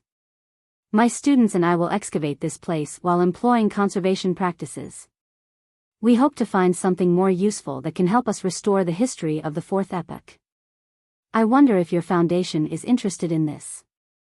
Here, I solemnly invite you to send a team over to confirm if our work is real and effective." Going into the mountains. The first thing that surfaced in Barton's mind was not the relics or the history, but the buzzing mosquitoes, the humid, dark environment, and the camp that became a temptation to the wild beasts. He shook his head and picked up a pen and paper. He prepared to file this letter and send it to his superiors.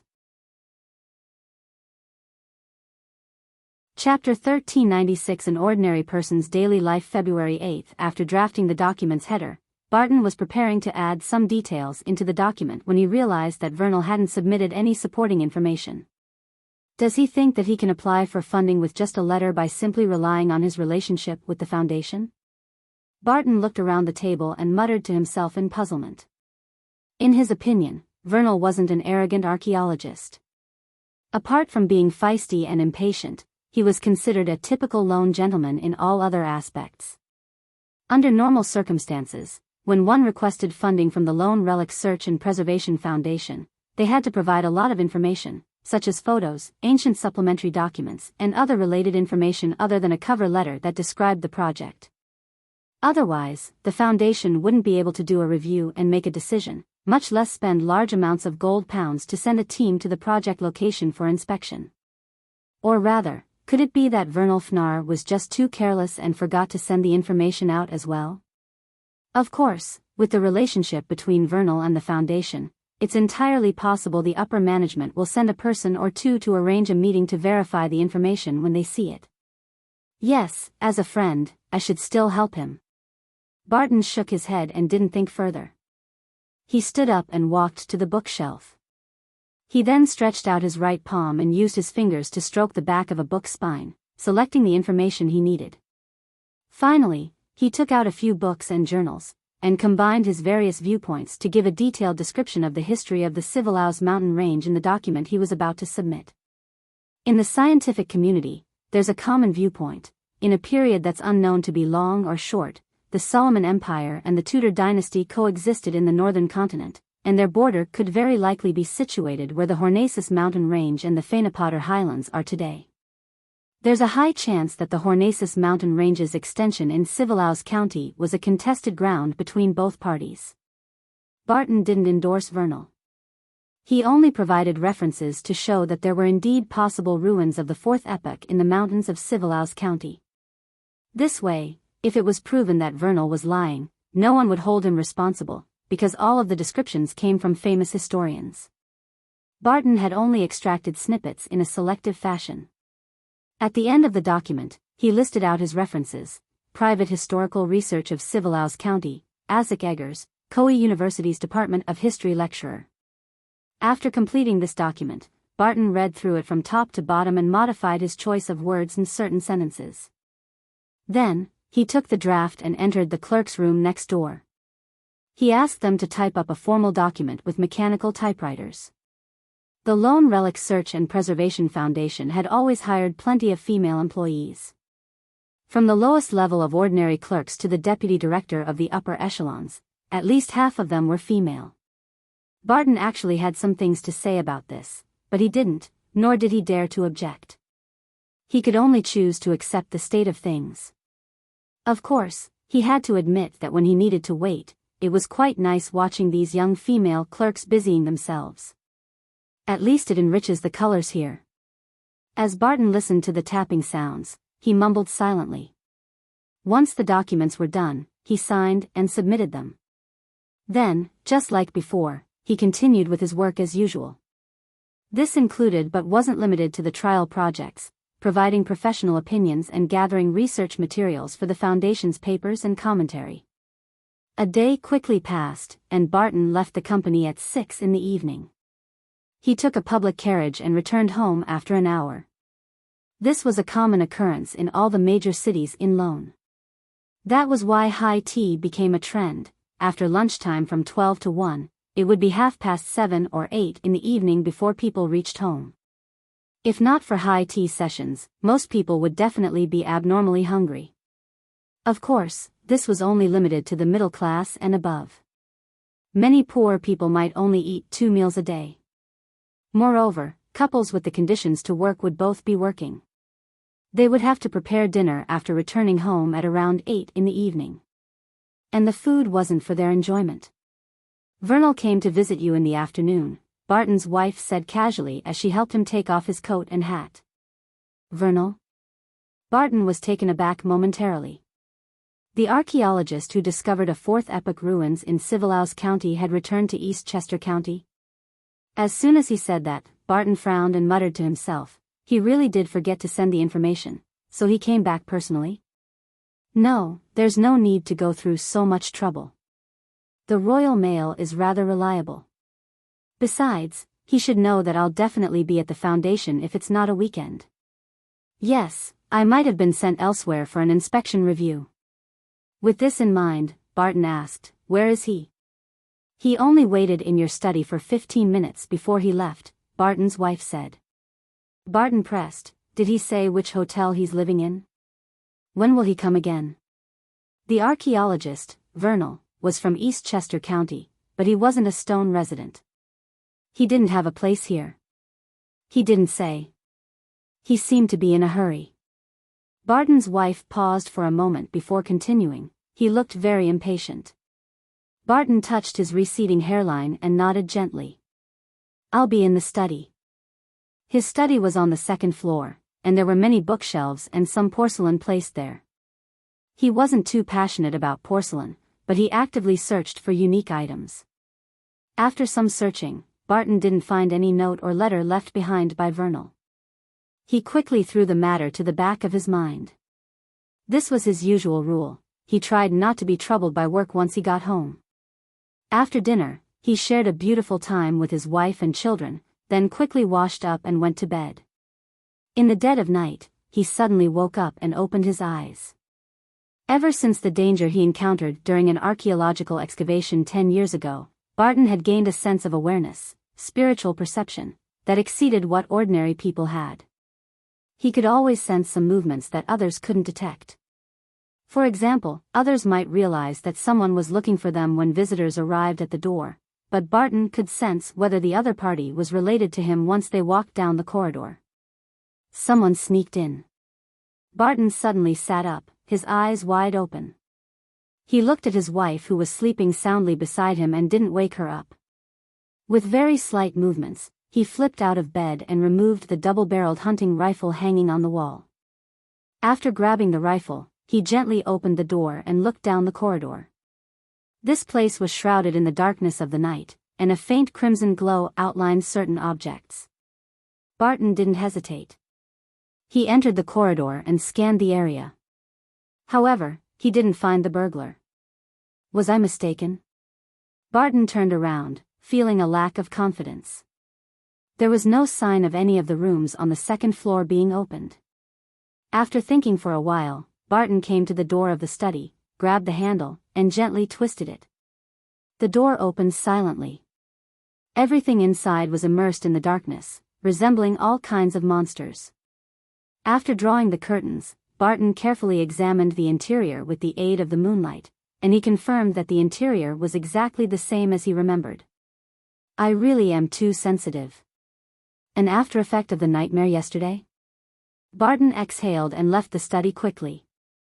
Behind him, the curtains that were drawn lightly swayed, as if a gust of wind was blowing. The next day, Barton continued his daily routine. He kissed his wife and children, took a rental carriage, read newspapers, brewed black tea, read letters. There's another letter from Vernal. Barton felt relieved and opened the letter.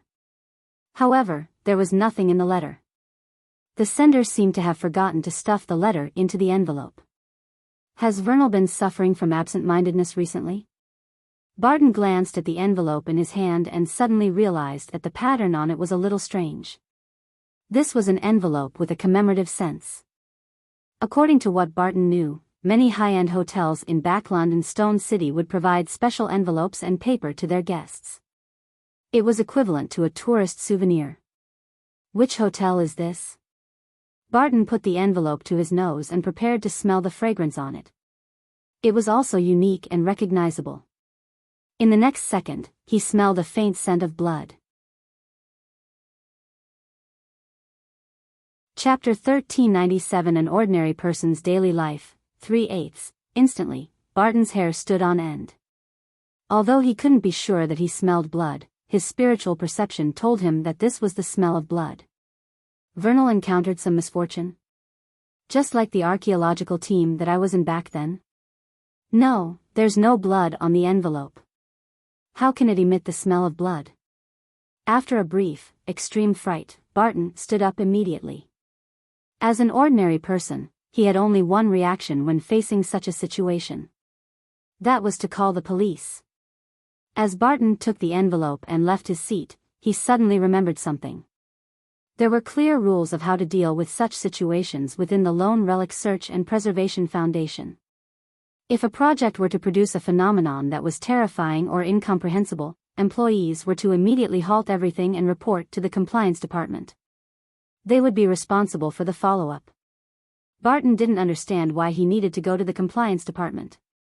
From what he knew, this was a department that handled provisions and audit projections for any violations of the rules. It had nothing to do with handling unknown dangers. However, the founder of the foundation, Miss Audrey Hall, didn't make many changes during the internal auditing of the departments. She only added this one clause. Therefore, the higher-ups didn't wish to argue with her over this. And obviously I'd prefer to meet the head of security. Barton muttered as he walked out of his office, heading straight for the compliance department at the end of the corridor. Knock. Knock. Knock. He tried his best to compose himself and knocked on the door 3 times in a gentlemanly manner. Come on in. A voice without any uniqueness came from inside. To be frank, Barton didn't know much about his colleagues at the compliance department. He only knew that they were cold and heartless. They acted quickly and easily caught any parasites within the foundation who tried to cheat the foundation for funding. Taking a deep breath, Barton turned the doorknob and pushed open the door. In his mind, the compliance department likely worked in an abnormally dark environment. Everyone maintained their silence and exchanged a few words from time to time, deciding the fate of a project and its principal investigator.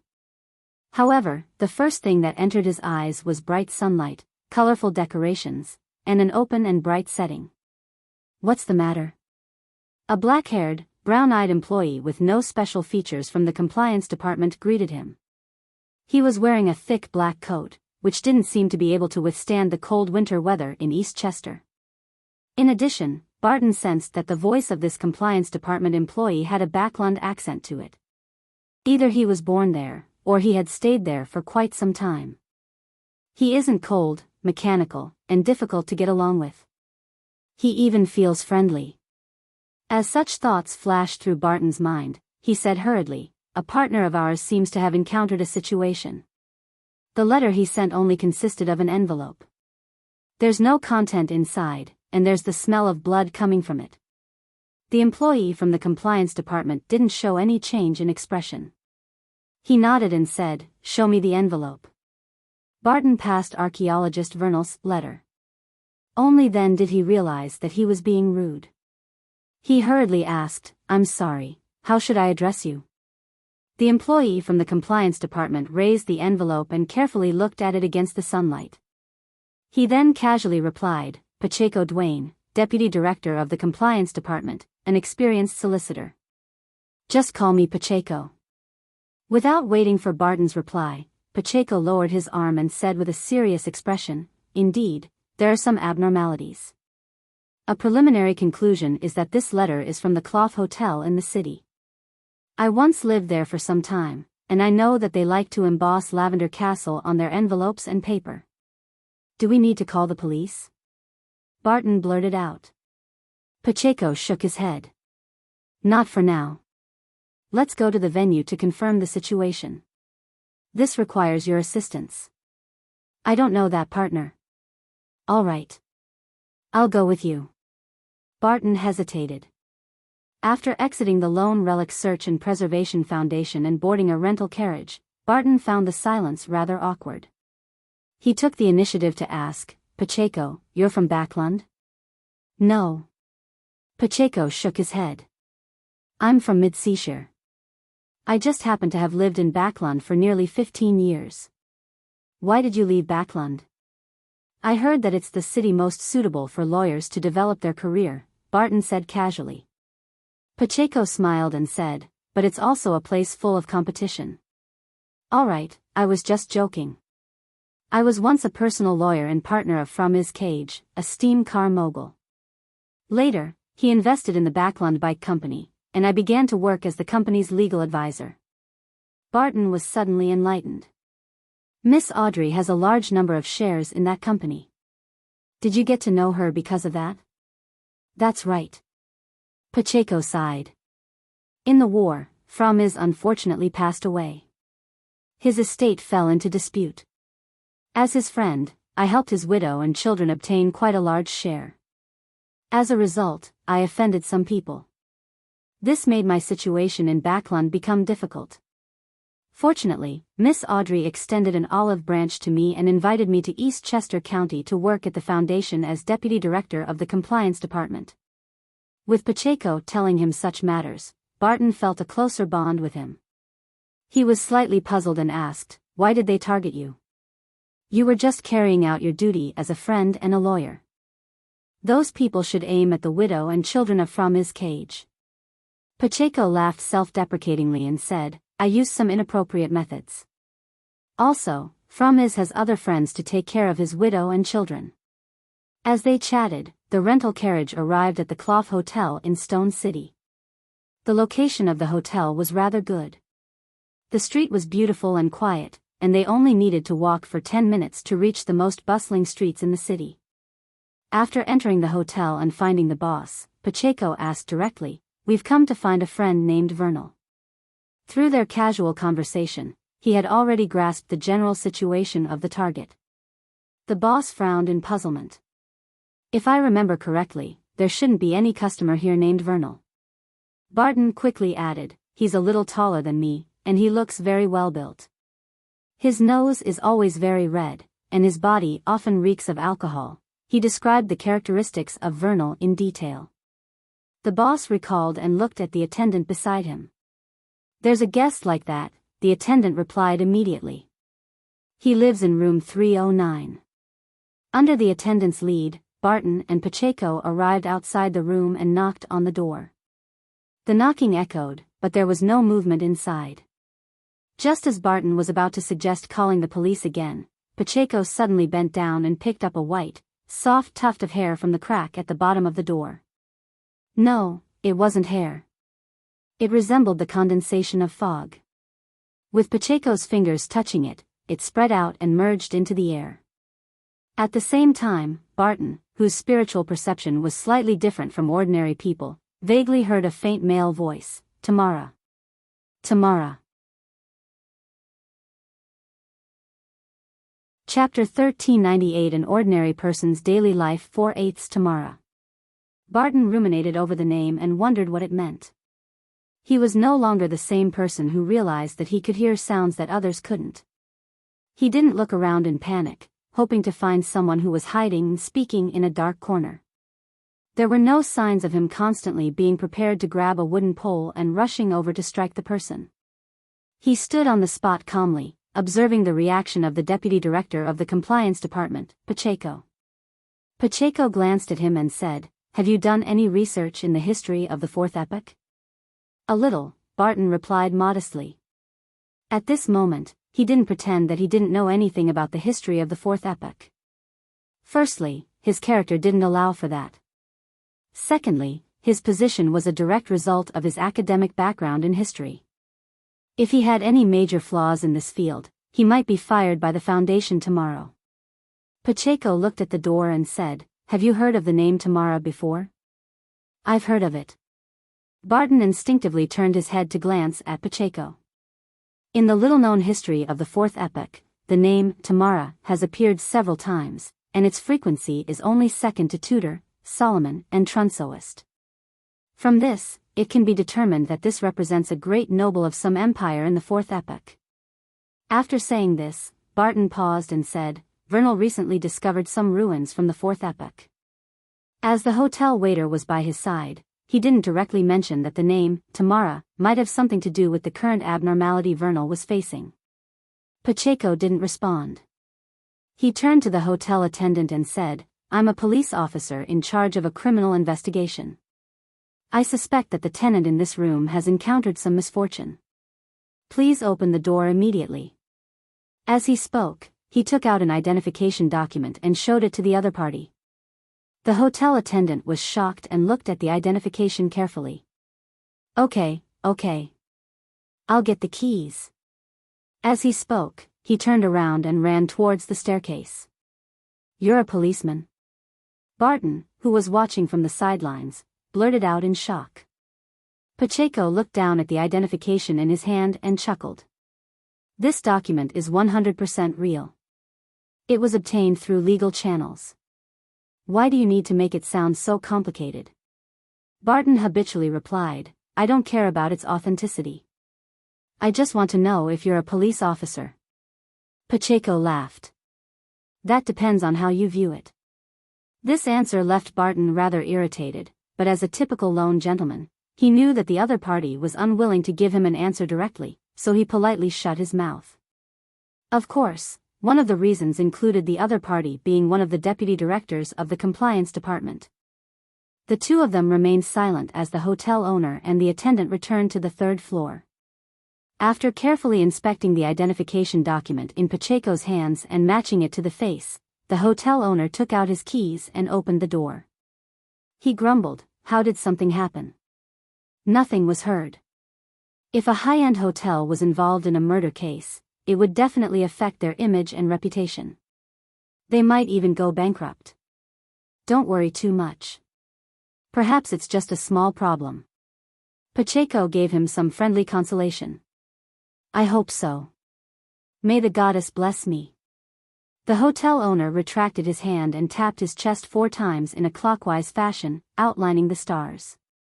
Then, he gently pushed the door open. At that moment, the interior of the room seemed to connect to the outside world. A faint smell of blood filled the air. Oh! The hotel owner noticed this and could only use an exclamation to express his disappointment and fear. Only an environment like this can make the envelope not stained with blood have the smell of blood.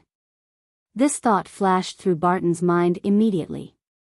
It was only then that he noticed that the furniture was neatly arranged in the room, and there were no obvious wrinkles on the carpet. It stood in contrast with the smell of blood. It didn't seem like there was a fight. A fatal shot? Barton's hobbies included reading popular novels, especially those that mixed murder and love. Therefore, he had a rather rich experience in such situations. And among all the best-selling authors, the one he loved the most was undoubtedly Furs Wall. In the beginning, the one who bought Furs Wall's few novels was his wife. Barton had once read through one of them and ended up being engrossed in it. Of course, he wouldn't reveal this in front of his wife. He would always use an authoritative tone, saying, "These kinds of novels are shallow and worthless. They're only suitable for killing time." Amidst Barton's thoughts, Pacheco put on a pair of white gloves and walked into the room. After surveying the area, this experienced solicitor walked to the desk and picked up the stack of letters with the lavender castle pattern embossed on it. He said to the hotel owner and waiter, "Do you know how many pieces there were originally? We don't replenish them every day." The attendant looked at his boss and stuttered. What he was trying to say was that after having the guests living in this room rotate out a few times, he had no idea how many letters were left when Vernal moved in. Pacheco scoffed and shook his head. He said to Barton, who was standing beside him, "That's why this world needs order and rules. If they used a set of strict rules, replenishing the number of letters to a set number every time a customer checks out, we could have used this to find some clues." "I don't understand what you mean," Barton answered truthfully. Pacheco smiled and said, "Simply put, only light can cause shadows. Of course, enough chaos also means an opportunity." Barton nodded and said, "Yes, Emperor Roselle once said that chaos is a staircase that leads one up. No one knows if he's the one who said that. There are too many people in this world who don't dare to directly express their views, so they can only rely on the names of others," Pacheco casually replied. Then, he picked up the blank piece of paper at the top and held it against the sunlight that passed through the glass windows. "I love dealing with people who are careless." Pacheco suddenly laughed. After saying this, he put the letter back in its original position. The next second, he took out a sharpened pencil from his pocket and lightly scribbled it over the letter paper. Before long, the traces of Loanese text appeared one after another, forming several scattered sentences. "I've been targeted. The ruins have traces of some religious rituals. I took away the items on the altar. It saw me.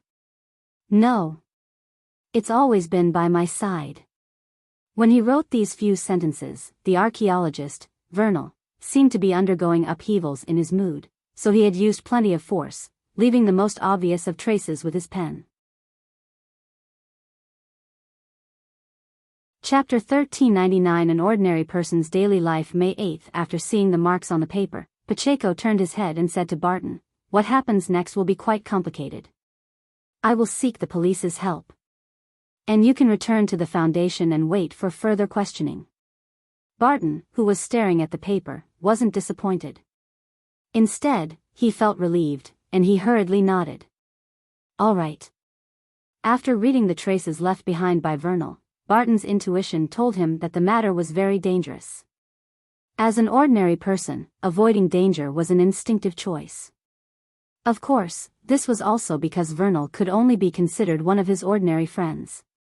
It wasn't worth taking a huge risk and getting involved in this matter.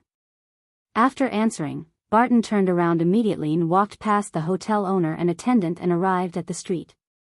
This time, he didn't choose to take public transport and instead boarded a rental carriage. Barton's trip outside was considered as a special matter. It was rather urgent, and with the deputy director of the compliance department to testify for him, he could make a claim for the expenses incurred. The difference between spending the Foundation's money and using one's own salary was two completely different feelings. On the way, Barton looked at the scenery outside the window and couldn't help but think about Vernal's current situation.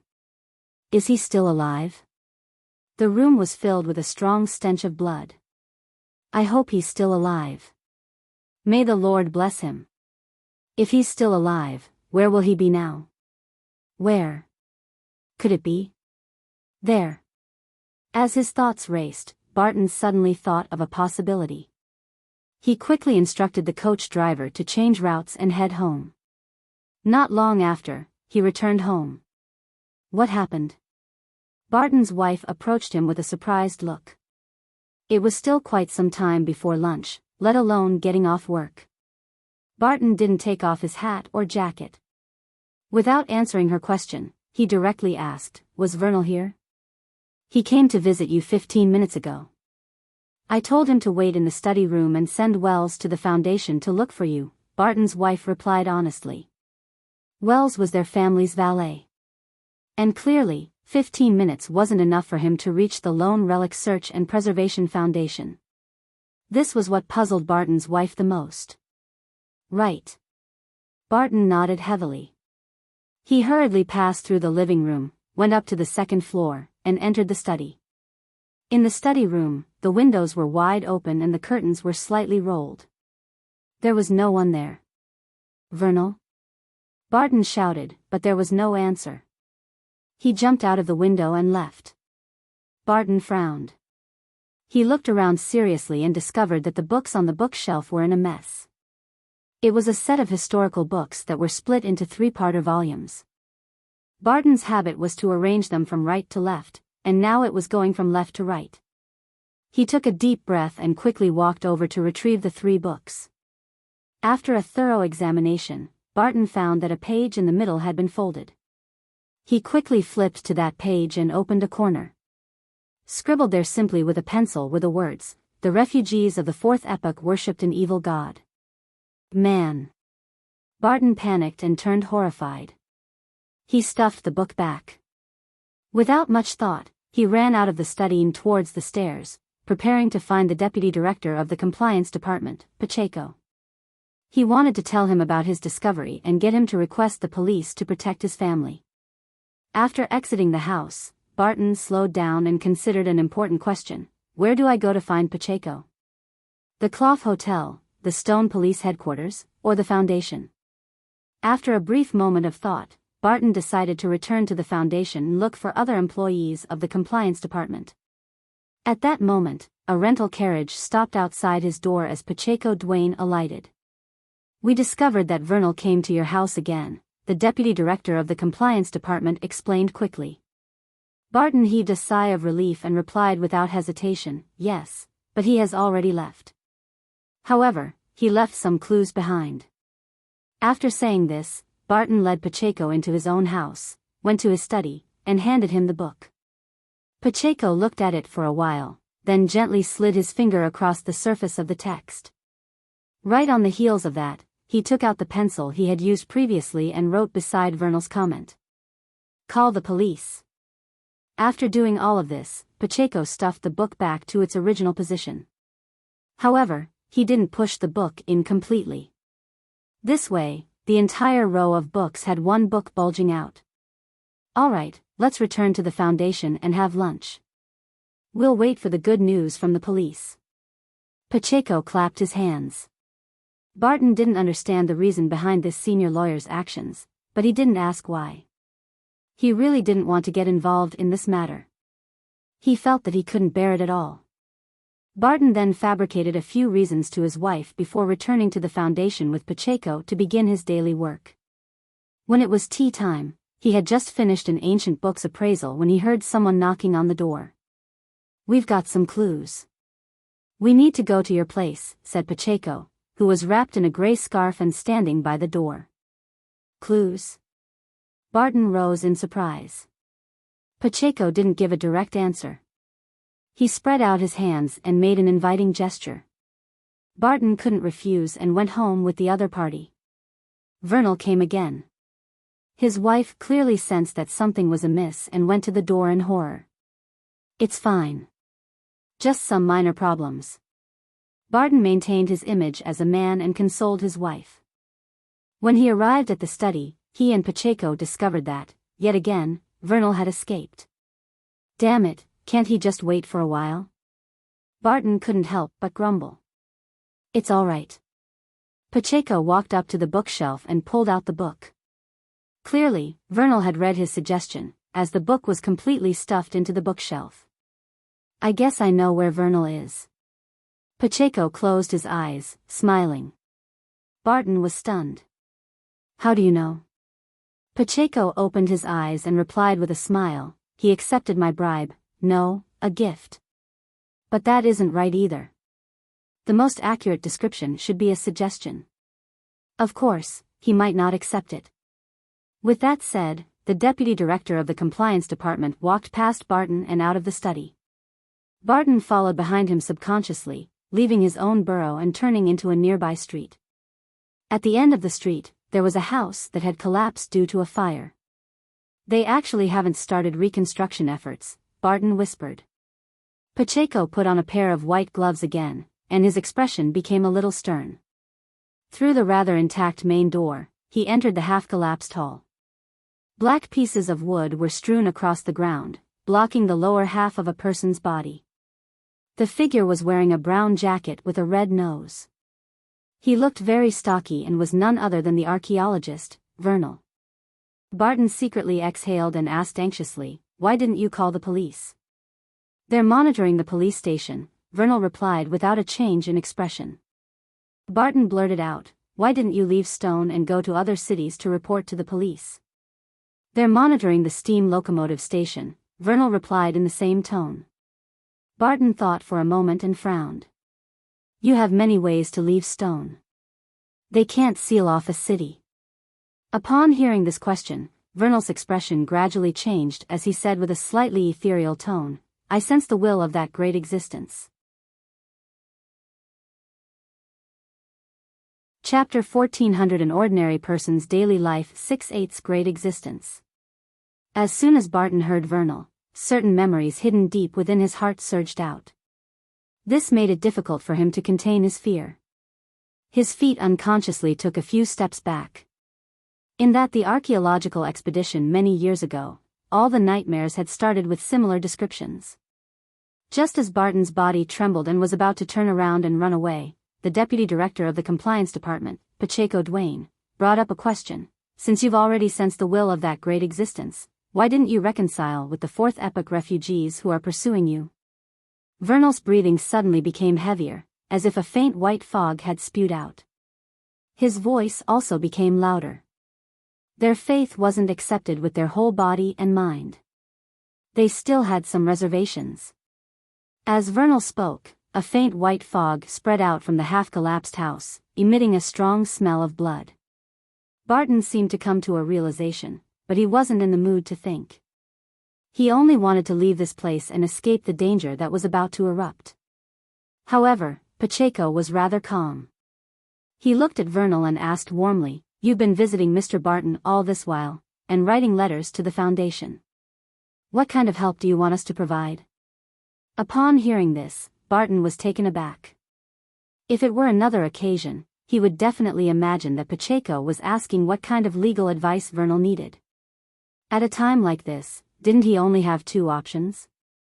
He could either escape and report this to the police, or take out his weapon and fire a bullet at Vernal or smack him in the head with a pole. Barton was full of doubts about Pacheco's way of handling things. With faint white fog lingering at the tip of his nose, and with his eyes that were glowing with gray light, Vernal didn't show any resistance to this kind of exchange. His expression became solemn as he replied in a dignified tone, "Two things. First, bring this item to the suburbs and return in the evening." While speaking, Vernal threw a glass bottle with a slender neck. The glass bottle seemed to be very sturdy. Even when it fell to the ground, it didn't seem damaged at all despite hitting a rock. Its interior was filled with pale white, thin, almost illusory fog. At that moment, Barton acutely sensed that the body of this deputy director of the compliance department had stiffened a little, as though he had sensed something unusual. Vernal didn't observe their reactions and continued, "Secondly, when you are searching for ancient artifacts, help me find similar items." As he spoke, he took out a piece of paper and spread it open. There was a strange-looking lamp on the paper. It was like a tiny water flask that had a candlewick extend out of its mouth. "No problem." After 2 seconds of silence, Pacheco replied in a low voice, one different from his previous tone. "That's good."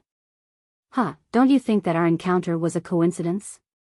Then Vernal tossed the piece of paper aside and leaped up high onto the half-collapsed building. He was like a baboon as he nimbly climbed up and jumped, quickly disappearing from Barton's and Pacheco's sights.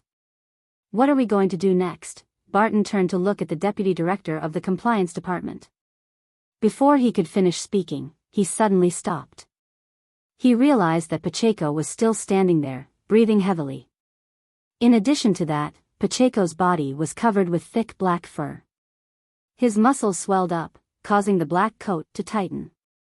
"Monster! Monster!"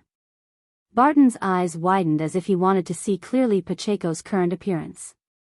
In the blink of an eye, the abnormality on Pacheco vanished. He let out a long breath and said, "We'll wait here." "Do you need to pick them up?" Barton pointed at the bottle and paper on the ground. The corners of Pacheco's mouth twitched as he said, "You can pick it up. But you have to keep a distance from me later." Barton blurted out, "Will the fog in that glass bottle affect you? There are things that even if you can't be certain about, it's best to not rashly attempt them." Pacheco still didn't give a direct answer. It's really tiring to communicate with him. After pondering for a while, Barton took a few steps forward and stopped in front of the bottle and paper. Just as he bent down to grab the two items, his eyes suddenly lit up with a weak light. Immediately after, a pair of boots appeared before his eyes. The front of one of the boots was curled up high. The other was similar to the rounded top boots that were popular nowadays, as though they belonged to two different people. Barton's heart tightened. He suddenly straightened his body and looked forward. There was a lady standing opposite him. This lady was wearing clothes that could be considered as two dresses. One side was complex, and the other was simple. One side was colorful, and the other side pure black. This asymmetrical attire made Barton flare up instinctively. He wanted to tear off her clothes and give her a normal dress and a pair of normal boots. This impulsiveness didn't contain any trace of a male's desire to harm women. It was purely because of his disgust and repugnant feeling towards such a sense of aesthetics. After enduring the discomfort, Barton cast his gaze at the lady's head. She had a pretty face, a high nose bridge, full lips, and a pair of dark gray eyes that were rarely seen. She looked to be in her 20s. Barton didn't feel any amazement. Instead, he felt that the lady's appearance was rather strange. After a few seconds, he finally understood the reason. The lady's face was devoid of expression, unlike a real person. It was closer to a wax statue. Vernal has already left. The deputy director of the compliance department, Pacheco, seemed to have completely recovered and took the initiative to speak. The lady's gaze swept across the bottle and paper in Barton's hand. What does he want you to do? Bring this bottle to the suburbs and return only in the evening. Also, we are to help him find the item drawn on the paper, Pacheco answered frankly, putting on an attitude as though he was unwilling to be the lady's enemy. The lady nodded and said, "Give me the bottle." As soon as she finished speaking, Barton seemed to have heard an order that couldn't be disobeyed. He instinctively threw the thin-necked bottle in his hand at the other party. Pacheco seized this opportunity and asked, "You're a member of the Tamara family?" The lady caught the bottle and looked down. "I didn't expect anyone to remember us." Pacheco replied with a smile, "In truth, from the end of the fourth epoch until now, there have always been active members of the Tamara family, but there are very few of them. Have you heard of the Theosophy order? They are them. We are us," the lady answered simply before her body rapidly faded away and vanished. Chapter 14:01 An Ordinary Person's Daily Life July 8. After seeing the lady disappear for a few seconds, Pacheco turned his head and said to Barton, "Let's go back to the foundation." "Aren't we going to the suburbs?" Barton asked subconsciously. Pacheco said with a smile, "Didn't you already give the bottle away? We no longer have a reason to go to the suburbs." Perhaps his true aim was for us to hand the bottle to the lady of the Tamara family. What he said before were all lies. Of course, this has nothing to do with us. Next, there is no innocent party among them, so it doesn't matter who dies. All we need to do is perform a certain amount of surveillance to prevent their battle from affecting ordinary people. This will be handled by the police, not by the Foundation or the compliance department. Vernal doesn't look like he's capable of this kind of devious plot. Barton mumbled. He didn't ask further and turned to walk out the door. Frankly speaking, returning to the Foundation was the answer he wanted to hear the most. It was just a spur of the moment when he asked if they were heading to the suburbs. It was an old habit he hadn't overcome for many years. After returning to the Foundation, Barton spent the rest of the day feeling rather uneasy. He went through the menial, repetitive routine until evening came. "I originally felt that life was too boring, but I now realize that a monotonous life is so precious. Sigh, I only hope that nothing unexpected happens like in the afternoon. May the Lord bless me." Barton stopped at his doorstep, stretched out his right hand, clenched his fist, and gently struck his left chest. After finishing his prayer, he opened the door and entered. He took off his hat, coat, and handed them over to his wife who had come forward. "What happened to Vernal?" his wife asked carefully. Barton replied calmly in both tone and expression. He offended some people and was being followed. The police have taken over this matter. In the future, if Vernal visits again, don't let him in. Remember to send someone to inform the police. Barton's wife heaved a sigh of relief when she heard that the police had intervened. All right. After dinner, Barton played with his children for a while before finding an excuse to go to his study and sit near the window. He needed a private space to completely calm his emotions and walk out of the panic brought about by the incident with Vernal. As such, Barton took out a cigarette from his drawer and put it to his mouth.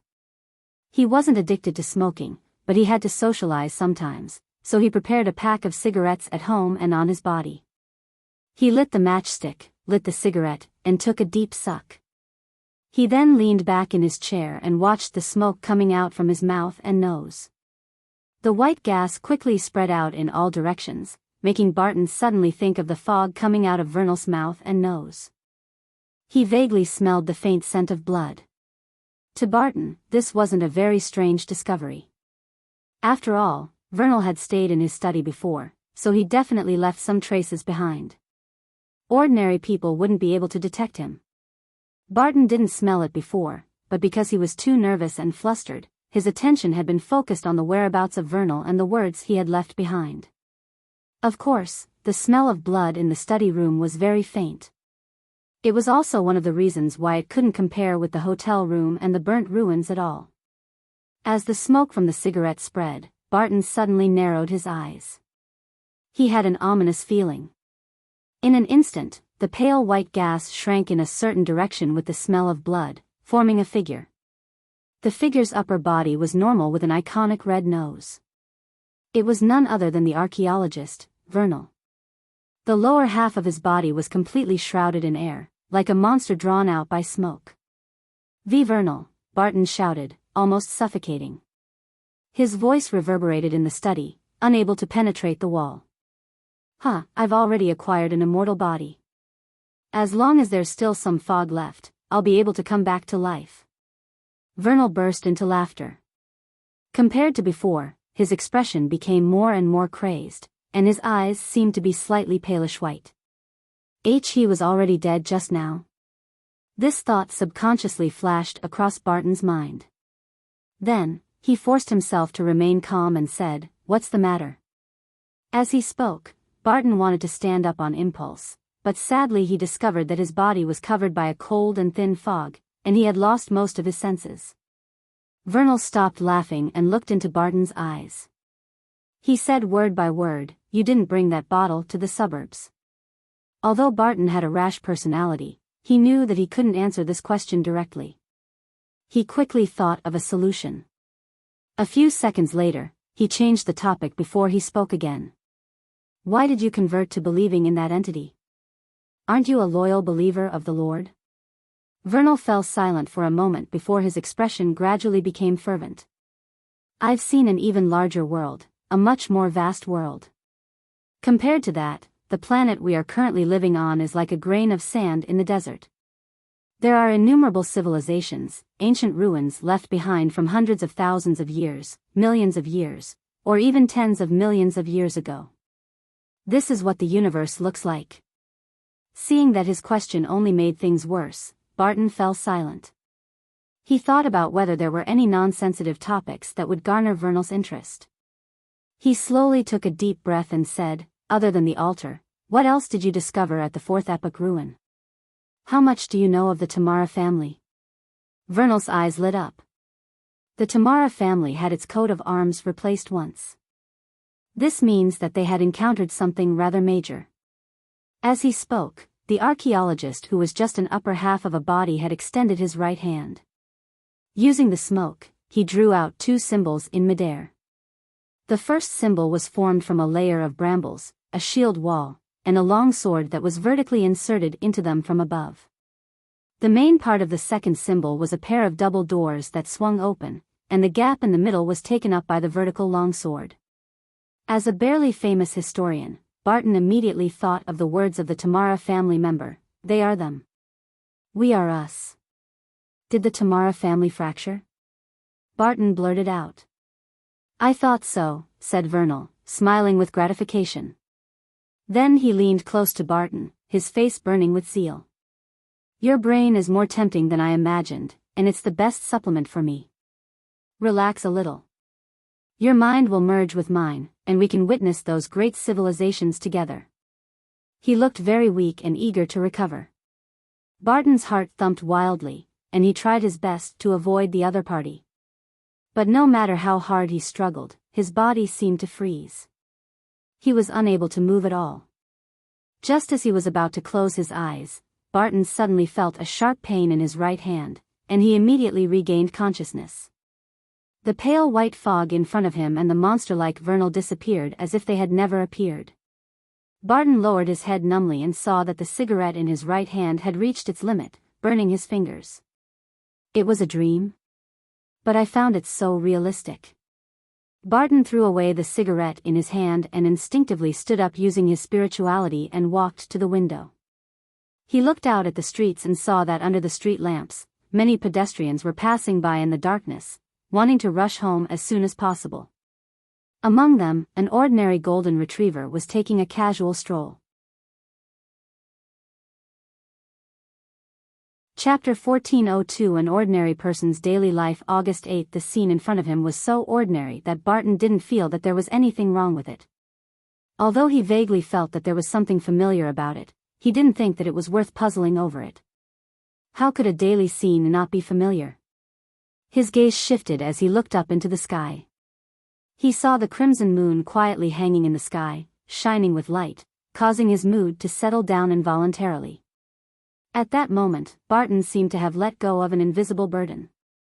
His body and mind were unusually relaxed. He no longer had the same fear, anxiety, and frustration from before. His spiritual intuition told him that Vernal's matter had come to an end, and it would no longer affect his life. Holy Lord of Storms.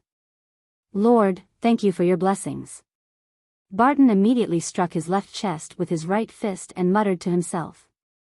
Without anxiety and tension, he felt exhaustion overwhelm him like a flood. It surged from the depths of his soul, drowning his brain, limbs, and every cell in his body. Barton couldn't help but use the back of his hand to cover his mouth. He yawned, but a satisfied smile appeared on his face. He didn't stay in the study any longer and turned around to leave. He returned to the bedroom and took a pleasant bath, enjoying himself as he drank a small glass of red wine. That night, Barton didn't dream anymore and slept exceptionally soundly. When he woke up in the morning, his mind was relaxed and his spirits were rising. It was as if he had obtained a new life. Looking at his wife who was still sleeping beside him, Barton carefully got up, changed his clothes, and walked around the neighborhood. He had never realized how wonderful his district was. The air was fresh, the environment was peaceful, and the scenery was pleasant. Even the pedestrians were cultured.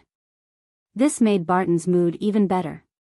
Once again, he deeply understood that the matter with Vernal had come to an end, and he had returned to his normal, peaceful life.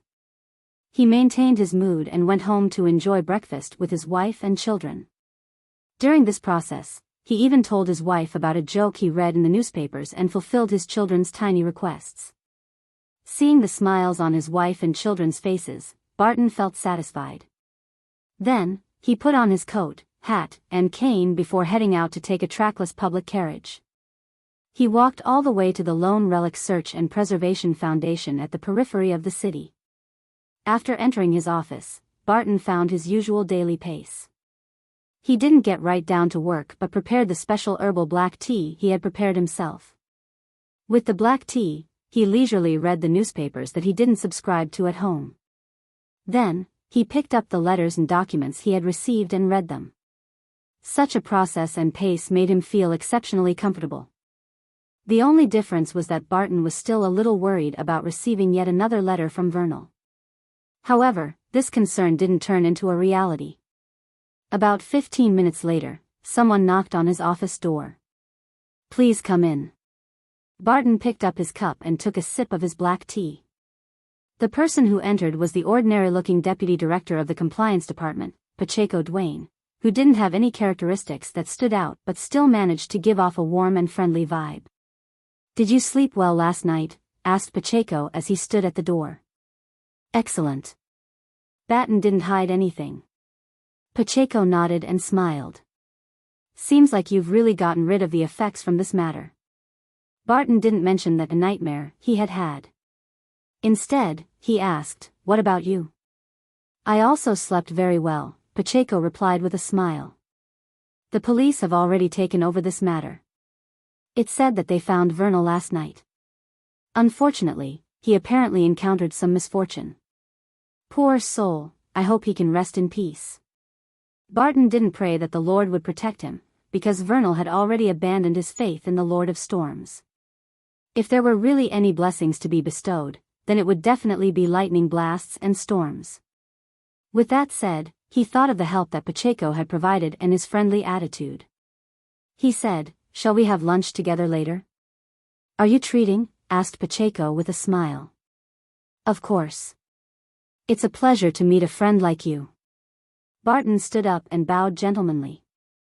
Pacheco nodded slightly and said, then I'll wait at the compliance department for your invitation. Before 12? No problem.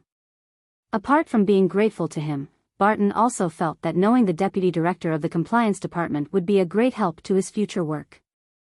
Furthermore, he believed that Pacheco was just like him. In some aspects, he was stronger than the average person. After seeing Pacheco leave his office, Barton sat down again, silently and slowly exhaling. As an ordinary person with a normal IQ, he could tell that the matters regarding Vernal were very strange. It involved the problems of mysticism and religion.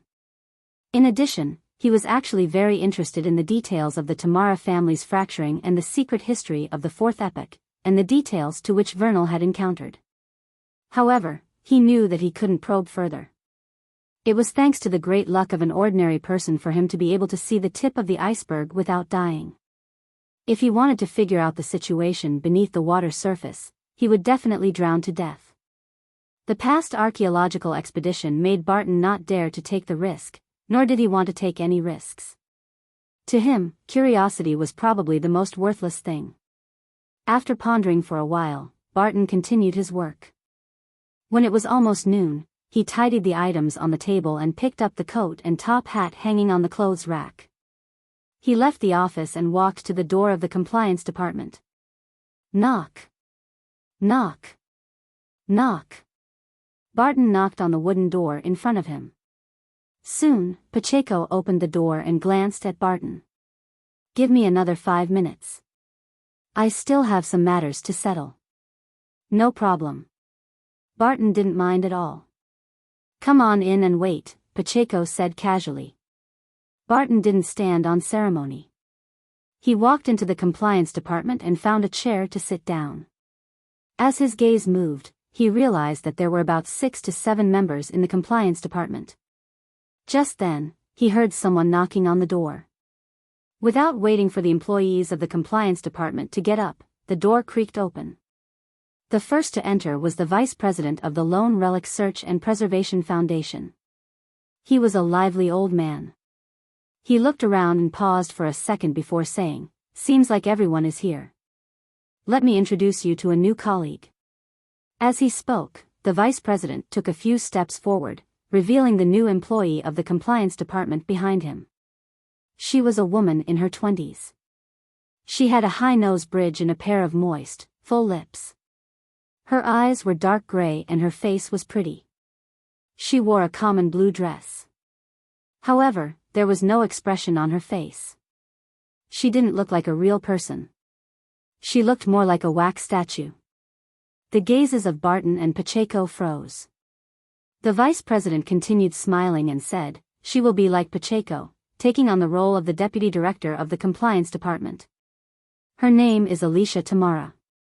The end to an ordinary person's daily life. Author's note: there's no way to go in depth in the end to an ordinary person's daily life. This is just a showcase of the tip of the iceberg without going deep. Yes, it's also an experimental form of narrating the story. If the ending is meant to have the effect of horror without any consideration of values, then it will be written as such. As he spoke, the vice president took a few steps forward, revealing the new employee of the compliance department behind him. She was a woman in her 20s. She had a high nose bridge and a pair of moist, full lips. Her eyes were dark gray and her face was pretty. She wore a common blue dress. The gazes of Barton and Pacheco froze. At that moment, the lady's lips curled up as she said with a radiant smile, "Hello everyone. I'm Alicia Tamara." Chapter 1403 In modern day 1 I'm an ordinary company employee. My greatest joy every day is that I can clock off on time. This isn't something that can be realized often, because it's only from working overtime that I can receive a higher salary. Only from doing so can I gain a little sense of security. In this aspect, my boss isn't that bad. At the very least, he'll pay for overtime, unlike the company next door who only knows how to shout slogans. All they do is pump up the employees without sparing a single penny. Based on my observations, they aren't far from closing down, because their boss is already trying to sell off second-hand computers on his WeChat moments. This isn't something I discovered. I'm not friends with their boss on WeChat. This comes from the mouths of the employees. In this world, it's sexist to say that there's gossip where there are women present. Instead, there's gossip wherever there are people. Of course, I don't have absolute confidence in those words. There was once a time when a dog and a cat made me feel that they were watching us humans with amusement and gossiping. Just like now, the golden retriever that always appears near my office building is sitting at the entrance. Seriously, looking at the grooming of its fur, it doesn't look like it doesn't have a master. How can someone walk a dog without a leash? This kind of person shouldn't be rearing pets. They have no morals at all. There's a necklace around its neck, a rope, and the end of the rope is in its mouth. As I mumble, I recall of an emoticon that has been trending online. It has strong self-control. I snort and cast my eyes beyond the glass doors. The sky is so dark, and large beads of raindrops pummel through the stuffy humid environment and crash into the ground. Fuck, it rains so quickly. At this moment, I want to question God.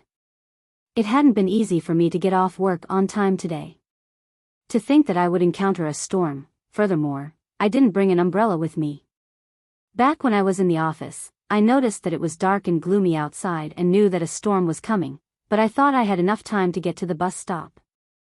By the time my bus arrives close to my rented apartment, the rain should have stopped or be reduced to a drizzle. After all, it's summer and the rain comes and goes quickly. I can't help but raise my middle finger at God. Helpless, I turn my head to look at the golden retriever by the door and casually say, "You didn't bring an umbrella as well?" That was just a self-deprecating comment of mine, but the next moment I'm shocked. The big golden retriever rolls its eyes at me. It rolled its eyes at me.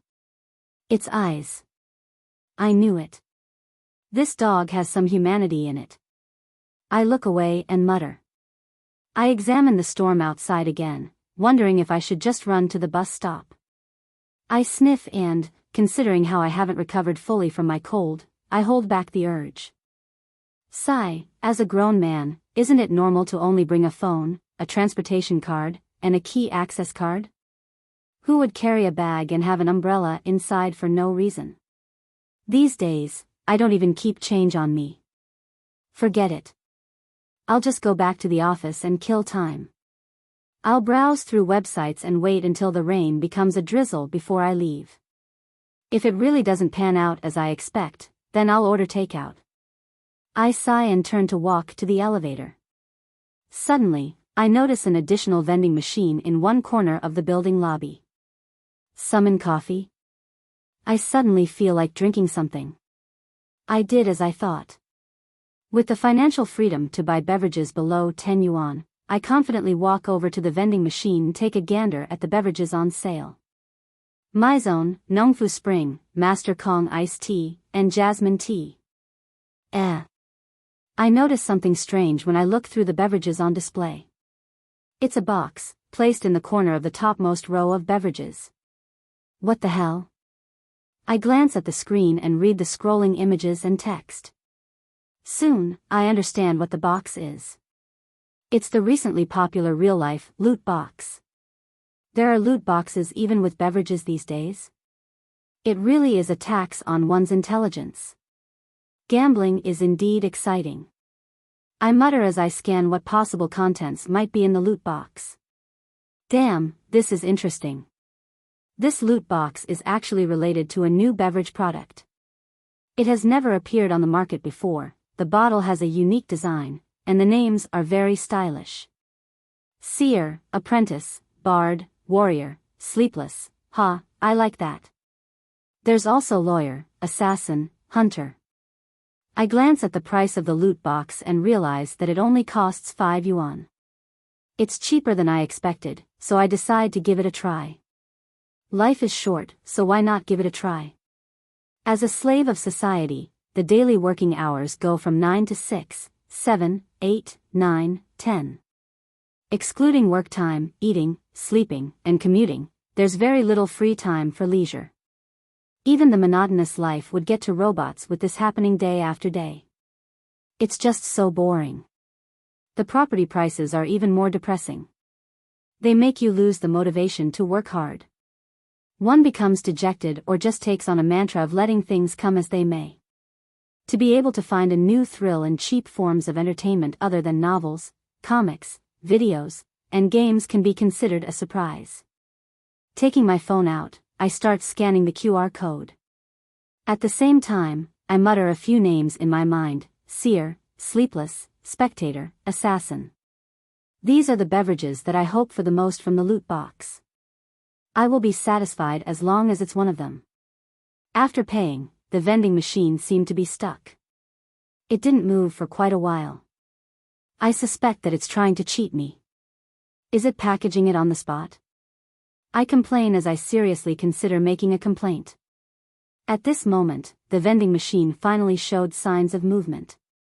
The loot box is pushed out and falls to the dispenser with a thud. It's time to witness a miracle. I bend down and push open the sliding panel of the dispenser and pull out the loot box that I really can't consider exquisitely packaged. After I quickly open the box, I see a bottle wrapped in coiled snakes.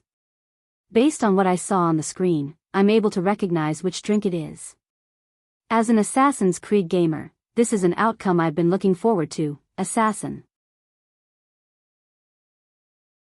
Chapter 1404 in modern day too nice. I can't help but snap my fingers with my free hand. As someone who has never even won a consolation prize, to be able to get a beverage I wanted is simply exciting. Furthermore, the most important thing is that I only spent 5 yuan. Otherwise, I'll definitely hit it trying it 10 times in a row. I need to keep this bottle well. I put away my phone, open the can, and take a mouthful of the beverage. In the next second, my head suddenly turns a little numb. I feel like everything around me has become abnormally blurry, and my entire body becomes light as though I'm about to turn into a feather. In this strange feeling, I vaguely hear muffled ravings that sound like fingernails scratching a blackboard. The taste of a demoness ain't bad, the taste of a demoness ain't bad, the taste of a demoness ain't bad. This brings an indescribable pain, and I lose all my ability to think. By the time the torture ends, I can't remember what happened towards the end, but I know that my face must have been very twisted and hideous. Fuck. What the hell is this beverage? I turn angrily to look at the vending machine. At that moment, my head is spinning, and my eyes swell. I have the feeling that I'll collapse at any moment. However, this doesn't stop me from discovering a fact: the vending machine that still existed moments ago has disappeared. Holy shit. I can't take my spinning head and the soreness in my eyes. I quickly remove my glasses and prepare to squeeze my nose bridge. However, just as I take off my glasses, everything returns to normal. My head doesn't spin and my eyes no longer ache. My vision remains clear, clearer than even before my myopia. I scan my surroundings, and every detail is reflected in my eyes. Even a dozen meters away, a mosquito silently suspended on a black stone is vividly clear. I've recovered from my short-sightedness? That bout of fainting was because of the glasses? I glance around once more, and for some reason, I feel that my vision has exceeded that of a normal person's. As I try hard to recall, I gradually come to a realization: I can change part of my body's structure for a short amount of time. I can obtain feather-like lightness. Even if I jump from high above, I won't be hurt. A hawk-like vision that allows me to see through the darkness. I'm good at hiding in the shadows. My steps are nimble and my body is agile. The instantaneous strength I can release is tremendous. I can concentrate all my strength into a single strike. As I suspect that the assassin beverage that I had just taken was actually some mental drug that gives me hallucinations, I also feel that something might have really happened due to my recovery from short-sightedness. I put on my glasses again and realize that it does leave me faint. No way this is real. The vending machine is gone. It was still there a moment ago. Did I have a fortuitous encounter? I cast my gaze out of the lobby and see people carrying umbrellas or have their backpacks raised in the heavy rain, running about in a hurry. Before this, I could only barely see silhouettes in this scene, but now, I can confirm the features of every pedestrian. Of course, the prerequisite is that they aren't wearing face masks. A fortuitous encounter. Don't tell me it's really a fortuitous encounter. I would occasionally fantasize about having a fortuitous encounter, for example, striking lottery worth 10 to 20 million yuan, but I never expected such a day. Moreover, it's the assassin ability that I wanted the most. Even if it's fake, just healing my short-sightedness makes me give this fortuitous encounter full marks. I control my excitement and joy and carefully examine my body. After confirming that there's nothing wrong with it, I close my eyes and mutter to myself, "Thank you, God. Thank you, vending machine. Thank you, loot box. I have to find a place to test the leap of faith. I've recovered from my cold too. I'll think further about it after the rain stops." I look around again, eager to test what it means to have dexterous steps, agility, and explosive power. Of course, as a normal person with regular intelligence, I know that I should avoid others in times like this, lest I expose my fortuitous encounter and create a series of unknown developments. At this moment, due to the heavy rain, the people inside the building either have to work overtime or have already left. Those without umbrellas either have realized the reality of things or haven't left the office. They either return to the office or bravely run to the bus stop. Therefore, other than the 2 security guards who have their backs to me, there's no one else in the lobby. I can give it a try. Yes, there's a dog. So what if I'm seen by a dog? It doesn't understand anything. Would it be able to tell anyone? I immediately widen my pace and run toward the elevator. I can feel the changes in my body. Using a machine as an analogy, my body used to be a rusted machine that had been soaked in water. Now, it was a new, lubricated machine. A few steps later, I suddenly remember something. Previously, several companies in the building had been a victim of theft. Through the surveillance cameras, the police found the criminal. In other words, there are surveillance cameras in the lobby, and my every move is being monitored. Bear with it, bear with it. I stop my attempts and turn back to look at the spots where there might be cameras. My gaze sweeps across the huge golden retriever at the door. It's still impassively looking at the rain outside. I'll wait till I get home. I let out a slow sigh, hold my glasses, and head for the elevator.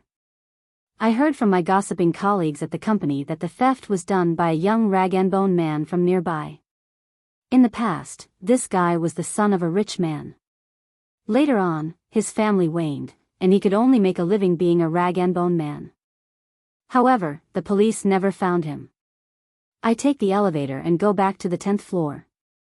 My mind is filled with how to be an assassin hiding in the city's shadows. Nothing is true, everything is permitted. I mutter a few slogans and exit the elevator. Glancing around, I see a figure standing by the window at the elevator lobby. He has rare, long silver hair. His features are very distinctive. So I recognize him. He's the vice president of the company next door, whose surname is Wu. Of course, this might only be his Chinese surname, because he's either a foreigner or a mixed blood. It's such a pity that this guy isn't an idol. He's so good looking that even the girls in our company often try to, coincidentally, bump into him. They give him flowers and food. It's like he has everything easy in the game of life. The boss next door really has bad taste. With such an employee, I'd have long changed to running an entertainment company.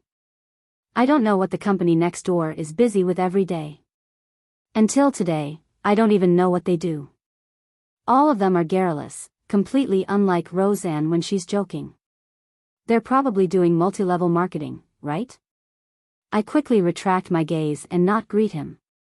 After all, we're not familiar with each other. But just at this moment, I see that guy turn around and walk over.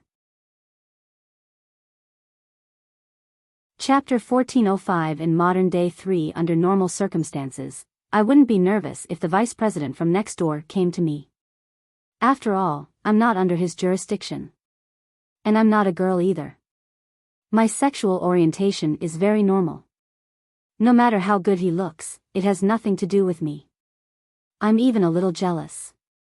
But now, I've just drunk a bottle of some strange beverage of unknown origins and obtained the abilities of an assassin I've been dreaming of. No matter who comes near me, I can't help but feel uneasy, afraid that others might discover my secret. At this moment, the silver-haired guy stops in front of me and says coldly, "Do you have a lighter?" This isn't an attitude a person should have when asking someone for help. Why are you looking at someone like you're looking at an object? Also, the greatest hobby of youngsters nowadays is to stay up late instead of smoking. Why would I bring a lighter with me? No. I shake my head. At the same time, I sigh inwardly. If the female colleagues in my company find out that the handsome vice president next door smokes, they would definitely have their fantasies crushed. This vice president's appearance and temperament easily makes one believe he's some untainted immortal. It's impossible to associate him with vices like smoking. With this in mind, I can't help but ask casually, "Smoking?" The vice president, who has long silver hair and a beautiful face, raises his right hand, revealing a cigarette between his fingers. "People are under the impression that you don't smoke," I reply with a smile. As a slave of society, it's normal for me not to be afraid of the vice president of the company next door. However, ensuring a cordial relationship is almost definite. After all, one has no idea when they will need to job hop and become their subordinate. Having one more friend means one more outlet. Of course, if this gentleman keeps staying in the company next door, then I won't consider such matters. I don't want to enter a weirdo company that just yells slogans 800 times a day. However, if they're willing to pay me a salary of more than 30,000 yuan a month, I dare say that I'll jump ship today.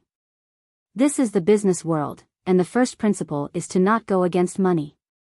Anyway, as long as I don't violate the law and do not commit crimes, what's wrong with shouting slogans? If I get paid 100 yuan with every shout, I can shout until I make the company go bankrupt. Hearing my words, the vice president seems to fall silent for a moment before saying, "A friend of mine taught me. When it comes to vices like smoking, who doesn't get introduced to it by friends? Only a small number of parents will lead their children astray." Just as I lampoon inwardly, the vice president next door says in fluent Mandarin, "He's been dead for many years." "I'm sorry," I respond reflexively. After that, I find it strange. "Why are you telling me this?" This vice president doesn't look too smart. Since we aren't familiar with each other, I exchange a few pleasantries and stop. I'm too lazy to bother. I point to the corridor leading to my workplace. "I have matters to tend to." The vice president nods without any change in expression. He turns around and walks back to the window by the elevator lobby, as if he's watching the rainy scene below. I leave the elevator lobby and take a right turn into my workplace and head to the office where my department is located. They're all gone. They took all the umbrellas? I switch on the lights and scan the room. That's right. It hadn't rained when clocking off at regular hours. I left 10 minutes later and happened to be caught in the rain. Seeing that there was no one in the office, my thoughts became active. I originally thought of watching videos in the office, checking out the young ladies dancing indoors and finding inspiration from live eating broadcasts to figure out what to eat for dinner. But now, I'm very restless, and I want to test out the various abilities of an assassin. Among them, the thing that attracts me the most is leap of faith, no, feather drop spell. No, that's not right either. Who knows what it's called? In short, it's the ability to temporarily change my body structure and land on the ground like a light feather. This is undoubtedly the most surreal ability of assassins. Of course, it is also equally important to me that I've had my short-sightedness cured and gained excellent vision. I have to give it a try. I slip my glasses into my pocket and dash to the side window of the big office. It faces a small alley. There's a refuse room that's erected there and no one usually walks past it, let alone when it's heavily raining now. 10 stories, an empty alley. It's the best place to test the leap of faith. I open the window and cast my gaze down. There are no signs of any pedestrians in the heavy rain. The roads are bleak and gloomy. It's dark everywhere. The refuse room looks like a small hand could cover it from the 10th floor. Forget it. It's better to find somewhere lower for the first test. Just as I reveal an embarrassed and polite smile, I hear a voice behind me. What are you doing? Startled, I turn quickly. Then, I see my boss. He had walked into the large office with one hand in his pocket at some point in time. He's looking at me. Mr. Huang, I'm checking to see if the rain has stopped. I quickly think of one reason. My president's surname is Huang, with the first name Tao, a very handsome, fashionable man. At the same time, he's a strange man who became a father at the age of 18. His daughter has already started college this year. He's only 36 years old and is still swimming through the gals. He stays on the periphery amidst the embrace of news anchors and actresses. CEO Huang doesn't seem to have any doubts about my reason. He nods and says, "You didn't bring an umbrella? The more you live, the younger you become." Glancing at the president's hair which had been dyed chestnut, I honestly reply, "Don't have such a habit." CEO Huang lifts his hand and strokes his chin. "I have a few spare umbrellas in my office. Come over and take one." "You prepared so many?" I ask in a respectful tone. After all, he's the one paying my salary, and it's quite sizable. CEO Huang smiles and says, "It's from the few ladies from before. As you know, they always like to bring umbrellas with them. You've extended the battlefield of your flings to the office? Didn't you say that the thing you're afraid of the most is letting your daughter know about this? Doesn't your daughter visit your office every week?" I'm first left surprised before nodding. All right. CEO Huang doesn't say anything else as he turns and walks towards the door. The way he's standing and how his body is posed gives me a strange feeling. I believe that if I were to seize this opportunity and unleash my full strength, I'll definitely be able to backstab him. Is this an assassin's instinct? Just as I have this thought, I see CEO Huang stop in his tracks and turn his head back. Did he sense my ill intent? My body stiffens. CEO Huang seems to be deep in thought as he slowly asks, "How's your accent?" "Passable," I mutter carelessly. CEO Huang nods. "Help me pick up a VIP at the airport tomorrow morning. I'll get old AI to send you the details." Okay. I don't dare to say no. After agreeing, I ask, "Mr. Huang, the VIP is a foreigner?" "Yes." CEO Huang gives an affirmative reply. At the mention of this topic, I can't help but ask, "Mr. Huang, why are there so many foreigners around us? We even have to come up with a foreign name in the company?" CEO Huang leans back slightly and says, "What is an international metropolitan city? This is it." Chapter 1406 In modern-day 4 After borrowing an umbrella from CEO Huang, I decided to immediately leave the company and return to my rented apartment. I plan on testing out my newfound assassin powers in what's considered the safest environment. I live in those old districts that haven't been spruced up. I spend nearly an hour commuting via public transport. The place is filled with old and shabby houses. It's completely different from the high-end buildings found in the new city districts. But living here is more convenient. Besides, the rent is quite cheap. Since I'm clocked off on the dot today, and there wasn't much of a delay during the journey back and forth, it's still not yet 6 o'clock. Even if I settle my dinner near my neighborhood, I'll arrive home before 7 o'clock. It's in line with the habits of a modern person. Therefore, I didn't consider settling my dinner near the office. Instead, I rushed to the bus stop with my umbrella. This umbrella is colorful, and it has rabbit ears on it. It really isn't suitable for a stealthy man like me. I look up and run out the door. One has to bow when under the umbrella after all. By now, the storm has gone on for about 10 minutes, and the ground is beginning to pond. If it were in the past, I would have stepped into a puddle and stained my shoes and pants with dirt and mud. But now, my feet are deft, sharp, accurate, and each step is light. I manage to keep my pants and shoes clean in the rain. As expected of an assassin. I glance at the bus stop that's just a few feet away from me. Just as I'm about to cross the non-motor vehicle lane, I suddenly see a man walk past me without an umbrella or raincoat. His hair is already wet under the heavy rain. His clothes cling to his body as they droop down, water streaming down continuously. His image is so pathetic, yet his posture remains so relaxed. He isn't running at all.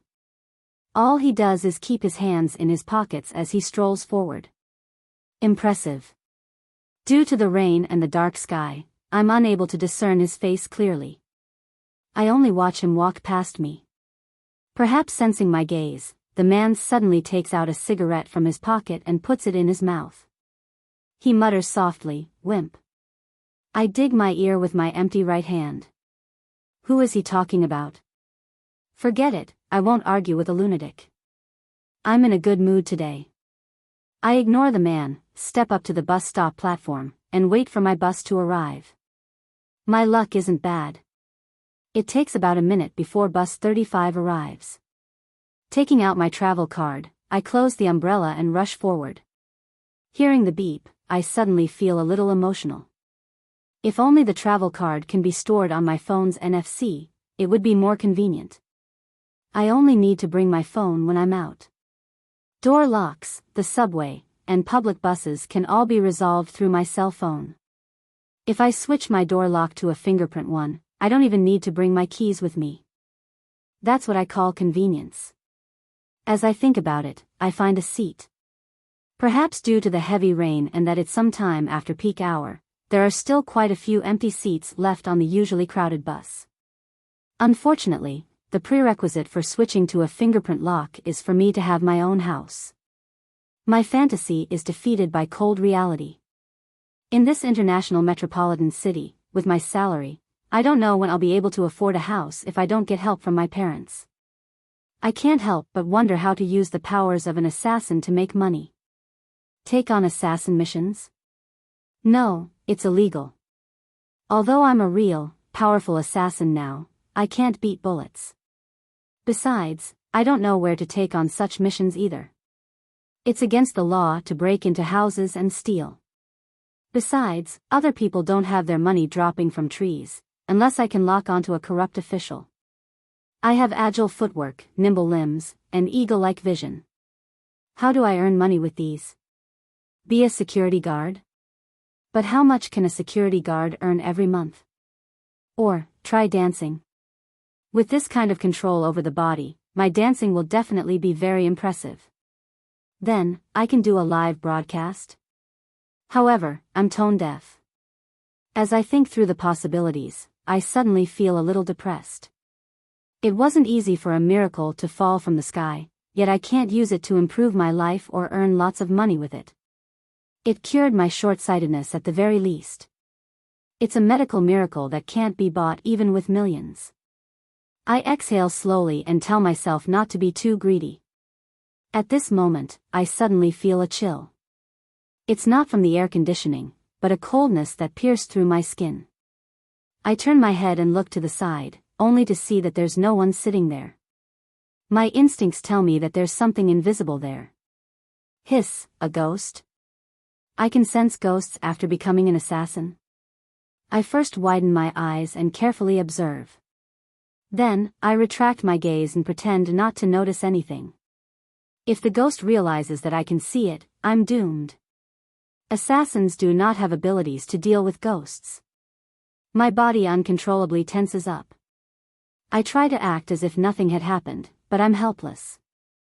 The chilly feeling grows stronger, as if it's getting closer and closer to me. I look straight, but a vision appears in my mind. A blurry man with a bluish-black face draws nearer and nearer to me.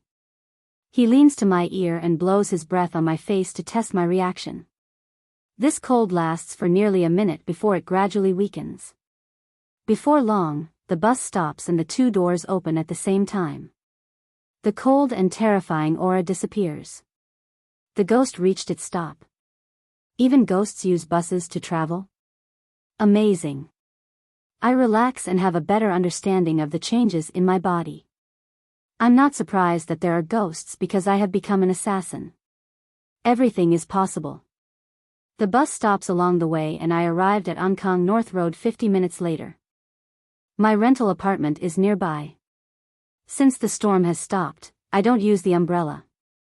I get off the bus and go straight for the place I had planned on eating while on the bus. Yuzhou stir fry. There are many old shops in this old district that serve delicious food at cheap prices. This is one of them. If it weren't for the rain earlier, many tables would be set up outside. Inside the store, I casually glance around. I smile as I walk to a table and sit opposite a young man. He ordered only a bowl of yuxiang, shredded pork and white rice. He's looking at his phone while eating with full focus. Not on a date? I rap the table, startling the guy opposite me. He's my childhood friend, Peng Deng. Recently, he's also been working in this international metropolitan city. As I helped him find a place to live, we ended up living very close to each other. It's all in the same neighborhood. How can I have a date when the weather is so bad? Peng Deng looks up at me. He doesn't put down his phone and asks, "Want to play some ranked matches tonight?"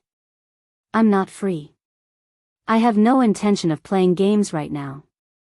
I just want to try the leap of faith. Peng Deng studies me intently for a few seconds. You have a girlfriend? I hope so too. I turn my head to the boss. 1 stir-fried sliced beef, 1 tomato fried egg soup, and a bottle of Coke. When something good befalls one, celebrations are in order.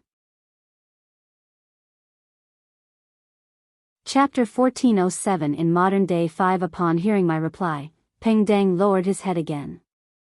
As he looks at his phone, he feeds himself and casually asks, "What else is there after work? Don't you work overtime if something's up?" Good question. I lean the umbrella and seriously think of an excuse. Peng Deng is a typical smartphone zombie who doesn't even focus on eating. Most of his attention is on his cell phone, but he's actually a very sharp person.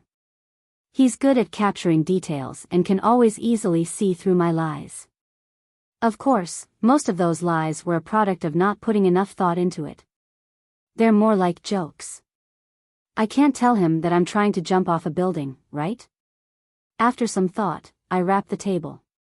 My boss wants me to pick up a foreign guest at the airport tomorrow. And he'll only give me the details at night. I'll have to make some preparations. I need to practice my accent and contact a driver to confirm the schedule. It's plenty of work. Yeah, Peng Deng takes a bite of rice and the meat shreds before swallowing it. Then, he asks with a smile, "The Casanova boss you mentioned before?" I never said that. I outright deny Peng Deng's claim. When he looked up at me, I smiled. I said he fooled around. You mustn't make mistakes when passing judgment. TCH. Peng Deng replies before looking down at his phone. Before long, the dishes I ordered are served. One is stir-fried sliced beef, and the other is tomato fried egg soup. The oil on the former glistened, and the aroma of celery perfectly fused with the beef's aroma. The meat was very tender, and its juices were salty, but not excessive. The sauce was filled with flavors, and with just one plate of this meat, I could finish it with 3 bowls of rice. The tomato fried egg soup is part of Sichuan cuisine. Lard is used first. After it's heated up, beaten eggs with water and salt are added to the mix until it's completely cooked. This way, the fried eggs would be fluffier, and there will be a certain level of saltiness to it. Following that, water and processed tomatoes are put in, along with a few green vegetables. Finally, the soup will have the obvious fragrance of oil and eggs, mixed with the sweet and sourness of tomatoes. The freshness of the green vegetables make the soup have the delight of a meat soup, but without the cloyed taste at all. Just as I drink a bowl of delicious egg soup, the boss walks over with a bowl of rice and a bottle of cold Coke. Ice cock. I can't help laughing inwardly as I heard his accent. Considering that I have to jump off a building later, it wouldn't be good to eat too much. I ultimately only have 2 bowls of rice. Of course, I definitely wouldn't waste the meat and eggs. At this moment, Peng Deng still has a third of his food left. Don't use your phone while eating. Don't eat while using your phone. I stand up and give him a heartfelt lecture. At the same time, I boldly pay only for my share. Peng Deng and I aren't hypocritical friends who insist on footing the bill. Furthermore, it's the end of the month. Finances are always a little tight during this time of the month. Fuck, you didn't even give me a bottle of Coke. It only took this long before Peng Deng realized it. I'm done eating. I pick up the umbrella leaning against the table. Extravagant. Peng Deng appraises my choice of buying a bottle of Coke. Something good happened to you? Or are you moonlighting? Before he can ask me, his gaze suddenly stops on the umbrella with the rabbit ears in my hand. Hey. He makes a strange sound. My boss lent it to me. You know that he has many girlfriends. I understand what Peng Deng is thinking. How boring. Peng Deng turns his attention back to his phone again. I enter the old compound of my rented apartment after leaving the shop. The tallest building is only 6 stories, so there aren't any elevators. When I pass the entrance to the first floor, I catch a glimpse of the mailbox through the corner of my eye. Some memories churn, making me walk over involuntarily and open the letterbox that belongs to Unit 602. There's a postcard lying quietly inside. Even without looking, I know that she was the one who had sent it. She was a middle school classmate and high school classmate with me and Peng Deng. She later went overseas for studies and is currently working in the city. Her family background is good, and she often travels. From time to time, she'll send local specialties or postcards to friends in the same city. I hesitate for 2 seconds before picking up the postcard. The back is indeed familiar as graceful handwriting is plastered across it. This is the famous Sedlec ossuary around here. I flip the postcard and take a look. The pillars and walls that are lined with skulls make me feel horrified. Then, I feel that strange sense of holiness. Shaking my head, I put away the postcard and return to Unit 602. This is an old apartment with 2 bedrooms and 1 bathroom. It has a history of at least 20 years. I live in a guest room, and a young couple lives in the master bedroom.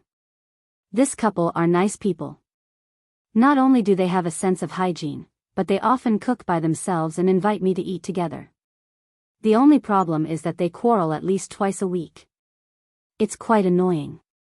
I plan to move to stay with Peng Deng when the rental contract is over. Of course, the prerequisite is that he hasn't started living with his girlfriend yet.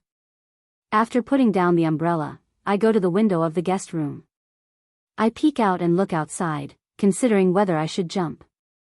Although the rain has stopped, the sky is already dark and there aren't many pedestrians. 6th floor. Forget it, I'll go to the building with the small supermarket. I think it's better to be safe for the first time. It's only 3 stories. This neighborhood is very old, and it has a large population. Hence, there are plenty of stores on the 1st floor. There are hairdressers, eateries, as well as grocery stores and repair shops. One doesn't even need to leave the compound to have access to these amenities. I change into black clothes as a protective color and take my keys and phone. I arrive at a small supermarket after circling the compound for a while. I go up the stairs to the rooftop. Looking at the height, I finally feel confident. When I headed downstairs just now, I tried to jump from one flight of stairs to the other. It greatly improved my confidence in the leap of faith. Waiting until there's no one below me, I take a deep breath, climb over the railing fence, and pose in a ready stance. It's raining and the road is very slippery. How about next time? If I fall and get sent to the hospital, I'll die a societal death if everyone misunderstands this as me attempting suicide. It's only 3 stories. There was nothing wrong with the feeling I had just now. After some random thought, I raise my middle finger at myself and exhale slowly. With a tremble, I leap up and adjust my body. The speed I descend at is slower than normal. The wind turns into a blanket, holding me up in silence. This kind of slowness is only relative. I still quickly land on the ground steadily, without wobbling or splashing up the muddy water on the ground. At that moment, I feel like a sharp feather. What a marvelous feeling. 10 points. I praise myself. This is really too exciting. I'm a true blue assassin who has surpassed all mortals. Heart blazing, I dash back to the building where my rented apartment is. I can't wait to test the leap of faith from the 6th floor.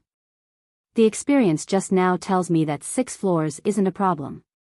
If it's any higher, I'll have to be like Jackie Chan, finding items in the middle, like an air conditioner, to break my fall, jumping down several floors at a time. On the way, I widen my eyes in an attempt to find any acts of sexual misconduct by hooligans, robberies by ruffians, or extortions by baddies.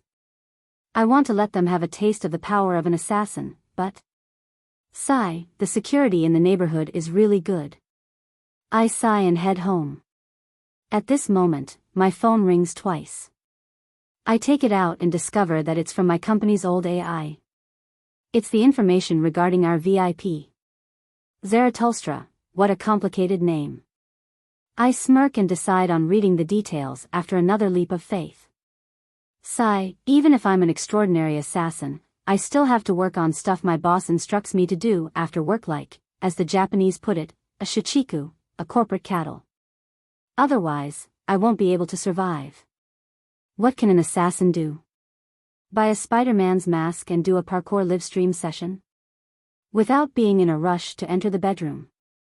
I once again think about how to make money using my assassin abilities. At this moment, someone knocks on the door. Who is it? I ask loudly. I'm here to check on temporary living permits, someone outside replies. I don't have it, goodbye. I lampoon as I walk to the door and look outside through the peephole.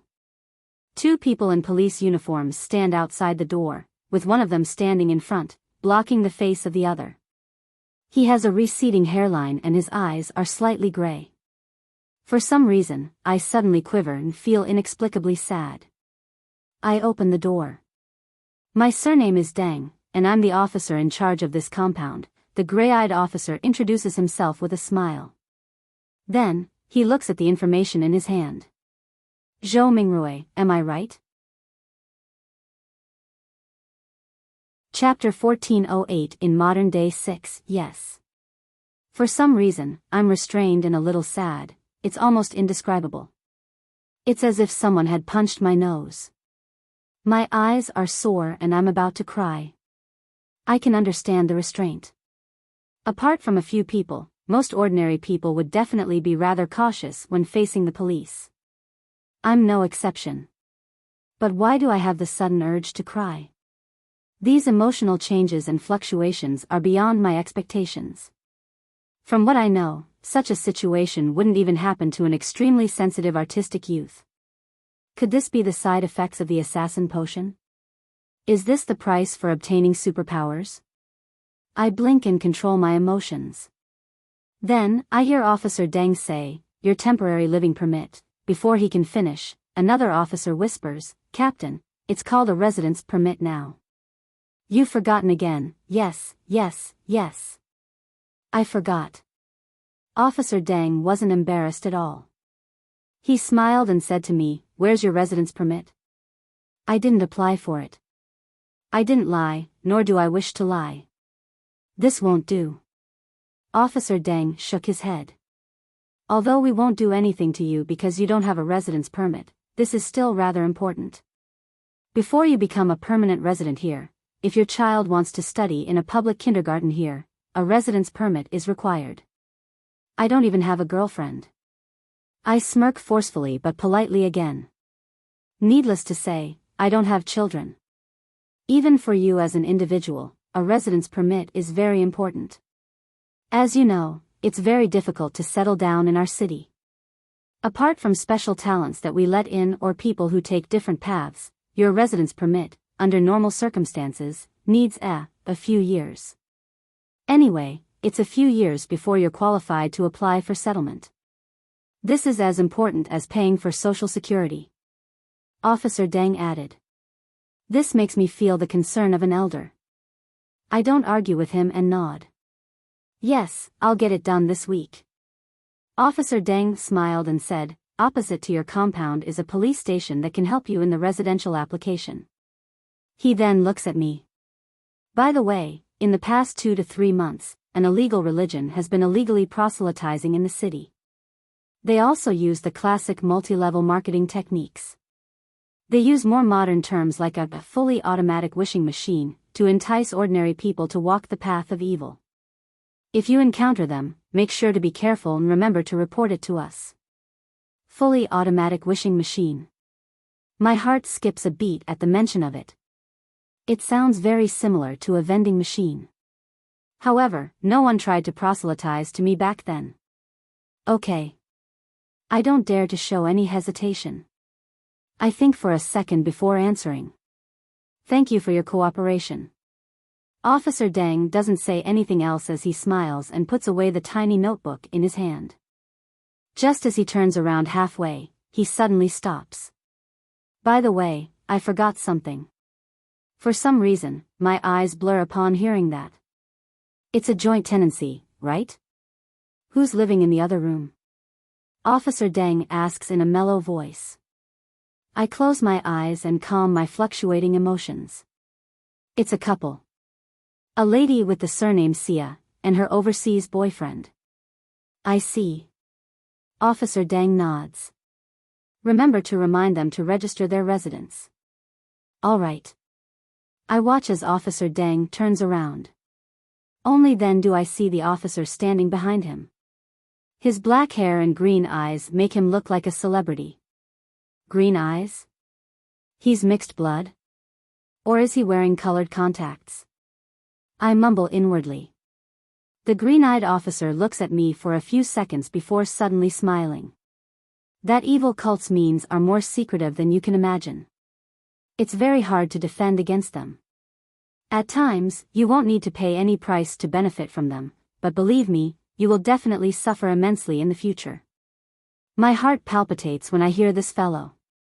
I recall the assassin potion and the leap of faith I obtained. I got it for 5 yuan. Could it really be that cult? What do they want from me after giving me superpowers? I understand. I'll make a report.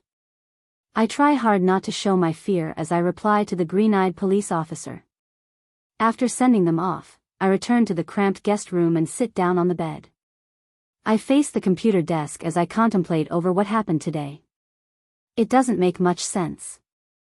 If that vending machine really was created by that cult, there's no need for them to hide. If they give every believer a bottle like the assassin beverage, then they can rule the world. Perhaps there are restrictions. But an organization that can obtain superpowers is definitely not simple. It's not something the likes of ordinary cults can achieve. But what's the point of giving me superpowers? To get a fighter? It's not like I'd go. If they dare to look for me, I'll dare to call the police. Money? I'm just from an ordinary family in a small city. Although my family has a place to stay, in order to provide for my other 2 siblings, my parents haven't managed to save up much money. It wasn't until Benson and I started working that our family situation improved slightly. After some thought, I pick up my phone and tap open WeChat. I find my brother, Benson Zhou, who works as a civil servant. B, did you offend anyone recently? I send a message. B is the nickname I gave Benson. It stems from the B in his name since he's balding. Who can I offend? Very quickly, Benson replies. I'm just a puny civil servant. I work cautiously every day, and I'm not a politician. I don't even serve the public at a window. Who can I offend? Before I can respond, he sends another message. What's wrong? What happened? I encountered something that I suspect to be fraud, but I don't have anything worth being scammed of, I reason. Benson replies one line at a time. No matter how poor a person is, there's still value in scamming them. Who doesn't have any friends or family? If you don't have money, can't you borrow it? Borrow from the people around you or on the internet. Get all kinds of microloans, and that adds up to a huge sum. Besides, you still have your body. Can't you sell your kidney, cornea, and blood? Besides, there are many female clubs nowadays. Who knows which customer would like your type? WTF, stop scaring me. After sending this text, I quickly add, thankfully I didn't take the hit. I don't want Benson to worry about my drinking of the assassin beverage. I have to be careful. I need to immediately make a report to the police for any abnormalities around me. After chatting for a while, Benson reminds me, anyway, don't be greedy. Also, Sasa will be here before school starts. Remember to pick her up. Got it. I send him a popular emoji. It's a monocle-wearing emoji. After ending the conversation, I lose the urge to continue attempting the leap of faith. I sit by the bed, feeling a little frightened and worried. After a while, I subconsciously pick up my phone and look at WeChat and QQ. Among them, one of the QQ group chats has plenty of messages. It was a group that I built because we play horror and mystery games. It's called the Tarot Club, and it's filled with other netizens. I take a quick scan at it and see someone named The Star send a message, everyone, be careful. A mysterious cult has appeared.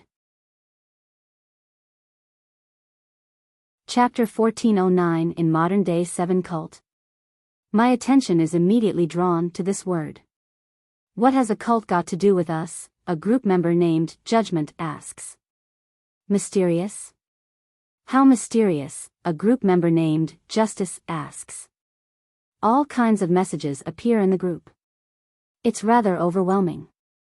I originally created this group when I was playing a horror, mystery game. I invited friends who were quite good at the game back then, and such games often contain mysticism-related elements. Therefore, after the game gradually lost its popularity, the group turned into a group that leaned towards discussing mysticism. Of course, in any chat group, daily interactions take up the majority of the content, except for sex-related chat groups. Amongst the members, the lady named Justice is most curious about mysticism. From her daily conversations, I can tell that her family background is quite good and she isn't too old. I think she's a student. After the group members are done asking, the Star types, that cult likes to attack ordinary people. Especially those who like mysticism. They will use all sorts of methods to allow you to obtain powers that exceed the limit of mortals. For example, the later it is at night, the more energetic you are. I already have this superpower, a group member named the Magician replies excitedly. She's also a girl. I remember her mentioning that she has a sizable income from writing novels on a certain green-colored website, and is considered one of the phenomenal writers there. However, from the way she makes all kinds of suggestive comments when she speaks, perhaps the green-colored website I'm aware of isn't the same website she was talking about. Compared to the day, I prefer the night, says a group member named The Moon. What is this fellow trying to say? Is he like a night owl, or is he hinting at something? I scratch my chin, unable to read the thoughts of the Moon. This fellow has always been like this. If you want to say that he has deep knowledge, he will post links regarding exquisite dolls in the group chat from time to time, asking everyone to help him at some price-slashing site. It's obvious that he's some type of shut-in. But to call him naive and immature, he often says profound things. Whether it's Chinese medicine, Western medicine, or even all kinds of relatively unknown medical knowledge, he gives off impressive vibes with his theories and examples, even if I can hardly understand it. Previously, he had diagnosed that one of our group members, the hermit, had a rare disease.